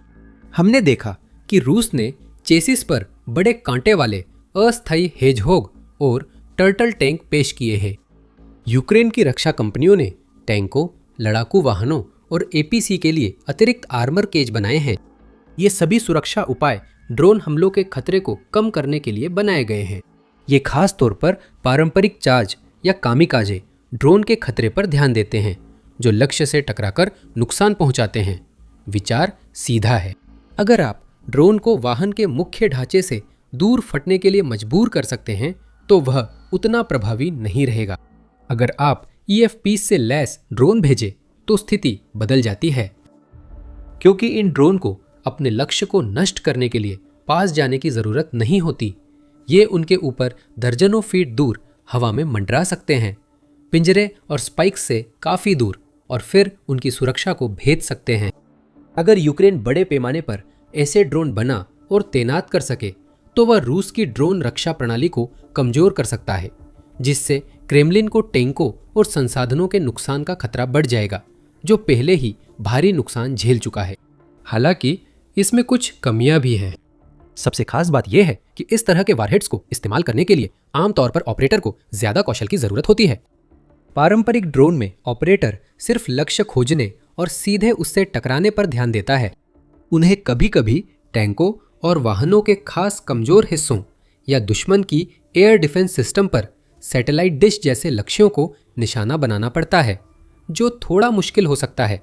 लेकिन यूक्रेन की कई ड्रोन टीमों के पास अब इन सिस्टम्स के साथ काम करने का वर्षों का अनुभव है, इसलिए वे इनमें काफ़ी माहिर हो गए हैं। EFP ड्रोन के लिए बिल्कुल अलग तरीका चाहिए। ऑपरेटरों को सिर्फ लक्ष्यों तक बिना गिरे पहुंचना ही नहीं, बल्कि सही जगह और दूरी पर भी पहुंचना होता है, ताकि सही समय पर हथियारों का विस्फोट कर अधिकतम नुकसान पहुंचाया जा सके। ये आसान नहीं है। ये और भी मुश्किल हो जाता है जब छोटे लक्ष्यों जैसे कि सैनिकों से निपटना होता है। यूक्रेन ने पहले भी क्लेमोर प्रकार के वारहेड लगे FPV से रूसी सैनिकों का सफाया करने की कोशिश की है। हालांकि ऑपरेटरों ने पाया कि उनके साथ काम करना काफी मुश्किल था, क्योंकि उन्हें न केवल अपने लक्ष्यों से सही दूरी पर विस्फोट करना पड़ता था, बल्कि सही कोड पर भी करना पड़ता था। अगर वे कुछ डिग्री भी चूकते तो दुश्मनों को चूक सकते थे। तो भले ही यूक्रेन ने EFP ड्रोन की ओर बदलाव शुरू कर दिया हो, यह प्रक्रिया काफी धीमी हो सकती है, क्योंकि ड्रोन ऑपरेटरों को इन अधिक उन्नत प्रणालियों का सर्वोत्तम उपयोग करने के लिए प्रशिक्षित करना होगा। लेकिन अगर उन्हें कृत्रिम बुद्धिमत्ता के रूप में थोड़ी अतिरिक्त मदद मिल जाए तो इससे सब कुछ बदल जाएगा। वैसे अगर आप ऐसी ही जानकारी और चाहते हैं तो सुनिश्चित करें कि आप मिलिट्री शो को सब्सक्राइब करें। हम हर बार इसी तरह से इसे समझाते हैं। 2018 में यूट्यूबर माइकल रीव्स ने एक हल्के फुल्के अंदाज वाला वीडियो बनाया, जिसमें उसने ड्रोन का एक झुंड बनाया जो अपने लक्ष्यों के चेहरों पर सीधा निशाना साध सकता था। उसने फेशियल रिकॉग्निशन सॉफ्टवेयर को सिंपल AI ऑटो पायलट से जोड़कर सस्ते स्वायत्त अटैक ड्रोन बनाए, जो लोगों के सिर में टकराते थे। बेशक उन ड्रोन में विस्फोटक नहीं थे, लेकिन अगर होते तो क्या होता? 2026 में रूस यूक्रेन युद्ध अब लगभग ड्रोन ओवरलोड के चरण में पहुंच चुका है। FPV UAV के झुंड रोज फ्रंट लाइन के आसमान में उड़ते हैं, दुश्मनों या उनके सैन्य संसाधनों को निशाना बनाकर नष्ट करते हैं। यूक्रेन के लिए उड़ने वाले कई ड्रोन किसी न किसी AI तकनीक से लैस है। घरेलू रक्षा कंपनियां जैसे फोर्थ लॉ और अंतरराष्ट्रीय कंपनियां जैसे ऑर्टेरियन उन्नत एड ऑन मॉड्यूल बना रही है, जो किसी भी छोटे और साधारण स्ट्राइक ड्रोन को एक बहुत ही स्मार्ट AI संचालित हथियार में बदल सकते हैं, जिसमें अपने लक्ष्यों की पहचान करने, उन्हें लॉक करने और निर्दयी सटीकता और दक्षता के साथ उनका पीछा करने की क्षमता होती है। सामान्य तौर पर यूक्रेन ने इस नवाचारी नई तकनीक का इस्तेमाल मुख्य रूप से अपने UAV को दुश्मन की इलेक्ट्रॉनिक वॉरफेयर या EW तकनीकों से निपटने में बेहतर बनाने के लिए किया है। रूस नियमित रूप से जैमर जैसे ईडब्ल्यू सिस्टम तैनात करता है ताकि ड्रोन की संचार व्यवस्था में बाधा डाली जा सके, जिससे ड्रोन और उसके ऑपरेटर के बीच का संपर्क टूट जाता है। इसका परिणाम अक्सर यह होता है कि यूएवी आसमान से घूमता हुआ नीचे गिर जाता है और पास के किसी खेत में बिना किसी नुकसान के क्रैश लैंड कर जाता है, बजाय इसके कि वह अपने लक्ष्य पर सफलतापूर्वक हमला करे। अब कुछ निर्माता कहते हैं कि एआई सक्षम एफपीवी मैनुअल मॉडलों से दुगुना प्रभावी है। इनकी हिट रेट 80% तक है, जबकि पारंपरिक विकल्पों की लगभग 40%। ये ज्यादा महंगे नहीं है। यूक्रेन सामान्य एफपीवी को बेसिक एआई मॉड्यूल्स के साथ $500 से कम में तैयार कर सकता है। कुछ एआई टारगेटिंग सिस्टम तो सिर्फ $100 में मिलते हैं। इन्हें इस्तेमाल करना भी आसान है। जब आपके ड्रोन के अंदर एक एआई ब्रेन होता है जो दुश्मन के टारगेट्स को ढूंढने और उन पर हमला करने का कुछ काम खुद कर सकता है, तो इससे मानव ऑपरेटर का काम काफी आसान हो जाता है। वास्तव में जब ये सिस्टम अच्छी तरह से काम करते हैं और इन्हें जैम या बाधित नहीं किया जाता, तो इनका इस्तेमाल करना बेहद आसान होता है। यहाँ तक कि अनाड़ी पायलट भी इनका इस्तेमाल करके कुछ ही समय में कई टारगेट्स को नष्ट कर सकते हैं, अपने ड्रोन को सही जगहों पर ले जाकर और एआई को बाकी काम पूरा करने देते हैं। यही सबसे अहम बात है जब हम तथाकथित स्लॉटर बॉट्स की बात करते हैं। असरदार होने के लिए उनका इस्तेमाल करना आसान होना चाहिए। एआई इसे मुमकिन बना सकता है। सही मॉड्यूल्स, ब्रेन्स और ऑटोनोमस टेक्नोलॉजी से ये यूएवीज ड्रोन युद्ध को नए स्तर पर ले जा सकते हैं, जहां पुराने नियम लागू नहीं होते। पारंपरिक एफपीवीज जो अपने दुश्मनों से सीधे टकराव पर निर्भर करती हैं, उन्हें चकमा दिया जा सकता है और उनका मुकाबला किया जा सकता है। रूसी सैनिकों ने यह सीख लिया है कि वे इन ड्रोन पर टकराने के ठीक पहले कुछ चीजें फेंक सकते हैं और उन्हें दूर ही फटने पर मजबूर कर सकते हैं, जिससे उन्हें बचने का बेहतर मौका मिल जाता है। वे इलाके में पड़ी किसी भी चीज का इस्तेमाल कर सकते हैं, चाहे वो जमीन पर पड़े पत्थर हो, उनके हाथों में बंदूकें हों या उनके सिर पर पहना हुआ हेलमेट ही क्यों ना हो। एफपीवी ड्रोन आते ही वे शॉटगन जैसे हथियारों से फायर कर दुश्मन के यूएवी को रोक सकते हैं। इन ड्रोन को करीब आना पड़ता है, इसलिए प्रशिक्षित सैनिक आसानी से इन्हें हवा में मार गिराते हैं। एआई पायलट्स की मदद के बावजूद ड्रोन के रास्ते में हमेशा बाधाएं आती है, जिससे लक्ष्य साधना मुश्किल होता है। एडवांस्ड एआई सिस्टम वाले ईएफपी ड्रोन को कोई जोखिम नहीं होती। वे दुश्मन सैनिकों पर सटीक तरीके से विस्फोटक दाग सकेंगे, बिना पास जाए या अन्य प्रोजेक्टाइल्स की चिंता किए। वे पहले से ज्यादा घातक, समझदार और बचने में मुश्किल होंगे, जिससे रूसी सैनिकों के लिए इन्हें सामना करना कठिन होगा। ये स्लॉटर बॉट्स इतने खतरनाक होंगे कि रूसी सैनिक उनसे लड़ने के बजाय अपनी जान बचाने के लिए भागने की कोशिश करेंगे। लंबे समय में यही वो चीज हो सकती है जिसकी यूक्रेन को जरूरत है, ताकि वो अपना फायदा बढ़ा सके और अपने अगले लक्ष्यों को हासिल कर सके। उन लक्ष्यों में से एक, और शायद सबसे अहम, है रूसी सैनिकों को पहले से कहीं अधिक संख्या में मारना। मेजर रॉबर्ट माजार ब्राउडी, जो यूक्रेन की मानव रहित प्रणालियों वाली सेना की सबसे प्रमुख हस्तियों में से एक हैं, लगातार देश के किल काउंट बढ़ाने पर जोर देते हैं। वो अपने कई साथी कमांडरों के साथ उम्मीद करते हैं कि एक दिन ऐसा समय आएगा जब यूक्रेन रूसी सैनिकों को इतनी तेजी से खत्म करेगा कि जितनी तेजी से उन्हें भर्ती किया जा सके। वे पहले ही इस लक्ष्य को हासिल करने की दिशा में काफी आगे बढ़ चुके हैं। 2026 के शुरुआती महीनों के दौरान आंकड़े दिखाते हैं कि रूस की हताहत दर उसकी भर्ती दर से अधिक रही है। यूक्रेन की सशस्त्र सेनाओं के कमांडर इन चीफ ओलेक्जेंडर सिरस्की ने हाल ही में पत्रकारों से कहा, हर दिन रूसी सेना के कम से कम 1000 सैनिक मारे जाते हैं या घायल होते हैं। 2026 की शुरुआत से अब तक दुश्मन की कुल हानि पहले ही 1,41,500 से अधिक हो चुकी है, जिनमें से 83,000 से अधिक अपूरणीय है। यूक्रेन की सेनाएं हर महीने लगातार 30,000 या उससे अधिक रूसी सैनिकों को खत्म कर रही है, लेकिन वे यही रुकना नहीं चाहते। वे 40 या यहाँ तक कि 50,000 के कहीं अधिक ऊंचे लक्ष्यों को हासिल करने का लक्ष्य बना रहे हैं, आदर्श रूप से 2026 के अंत तक, और इसे संभव बनाने के लिए अपनी रणनीतियों को सक्रिय रूप से समायोजित कर रहे हैं। साथ ही अपने प्रयासों को समर्थन देने के लिए और अधिक शक्तिशाली रक्षा प्रणालियां और अधिक नवाचारी, प्रभावशाली हथियार भी तलाश रहे हैं। स्लॉटर बॉट्स इसमें अहम भूमिका निभा सकते हैं और रूसी अधिकारी इन नई प्रणालियों की संभावनाओं को लेकर चिंतित हैं। रूसी टेलीग्राम चैनल रस्पेनोरामा ने हाल ही में एक वीडियो साझा किया, जिसमें एक ईएफपी ड्रोन ने क्रेमलिन का सैनिक को मार गिराया और लिखा, दुश्मन ने लड़ाकू एआई से लेस उन्नत ड्रोन का इस्तेमाल शुरू किया है। ड्रोन में चेहरे की पहचान और हीट सिग्नेचर लोड होने के संकेत मिले हैं। फिर भी यह जोड़ना जरूरी है कि इनमें से कोई भी बात आधिकारिक नहीं है। यूक्रेन ने किसी भी तरह से इसकी पुष्टि नहीं की है। रक्षा सेनाओं ने नहीं बताया कि ये ड्रोन क्या कर सकते हैं या इनका बड़े पैमाने पर निर्माण हो रहा है या नहीं। हमें नहीं पता कि वे AI गाइडेंस का इस्तेमाल कर रहे हैं या उन्हें मैन्युअली कंट्रोल किया जा रहा है, और ना ही हमें यह पता है कि वे किस तरह की हिट रेट या कुल दक्षता हासिल कर सकते हैं। हम पूरी तरह से ये भी सुनिश्चित नहीं कर सकते कि वे चेहरे या सिर को निशाना बनाने के लिए प्रोग्राम किए गए हैं या नहीं, क्योंकि हमारे पास फिलहाल केवल एक ही सबूत है, वह वायरल वीडियो, जिसका हम हवाला दे सकते हैं। ये वीडियो मॉस्को में खतरे की घंटी बजाने के लिए काफ़ी है। संभावना है कि रूसी इस नई तकनीक के जवाबी उपाय खोज रहे हैं। उदाहरण के लिए वे सैनिकों को ऐसे मास्क पहनाने पर विचार कर सकते हैं जो उनके चेहरे को छुपा दे, जिससे ड्रोन द्वारा इस्तेमाल की जा रही किसी भी तरह की फेशियल रिकॉग्निशन या डिटेक्शन तकनीक को निष्क्रिय किया जा सके।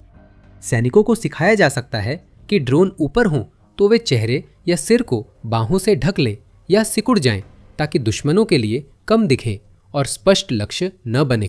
जब तक हमें ड्रोन की क्षमताओं की और जानकारी नहीं मिलती, रूस के लिए उन्हें रोकना मुश्किल है।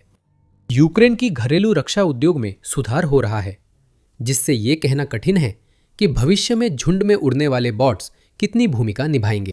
कीव अधिकारियों ने 2026 तक लगभग 7 मिलियन FPV ड्रोन बनाने की योजना साझा की है। इतनी बड़ी उत्पादन क्षमता के चलते देश जल्द ही इन ड्रोन का बड़े पैमाने पर निर्माण कर रूसी सेना को भारी नुकसान पहुंचा सकता है। विज्ञान कथा लेखक और फिल्म निर्देशक वर्षों से ऐसे संसार की कल्पना करते हैं जिसमें घातक रोबोट इंसानों के चेहरे स्कैन कर नागरिकों और सैनिकों में फर्क कर दुश्मनों को पलक झपकते ही बेरहमी से खत्म कर सकते हैं। यूक्रेन में ये कहानियां सच हो रही है। जब ये हत्यारे रोबोट पूरी तरह तैनात हो जाएंगे, रूसियों के छुपने की कोई जगह नहीं बचेगी। ये यूक्रेन से हाल ही में आए कई सैन्य नवाचारों में एक उदाहरण है। आप इस वीडियो को देख सकते हैं ताकि आप एक और नवाचार के बारे में जान सके, जो घरेलू रूप से विकसित एक गाइडेड बम है, जिसे दुश्मन की सीमा के पीछे गहराई तक बेजोड़ सटीकता के साथ हमला करने के लिए बनाया गया है।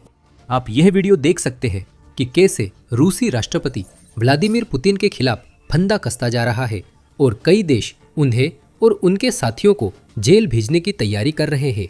रूस यूक्रेन युद्ध में ताजा घटनाक्रमों की ब्रेकिंग न्यूज रिपोर्ट्स, गहन विश्लेषण और विस्तृत विवरण के लिए आज ही मिलिट्री शो को सब्सक्राइब करना न भूलें। और हमेशा की तरह देखने के लिए आपका धन्यवाद।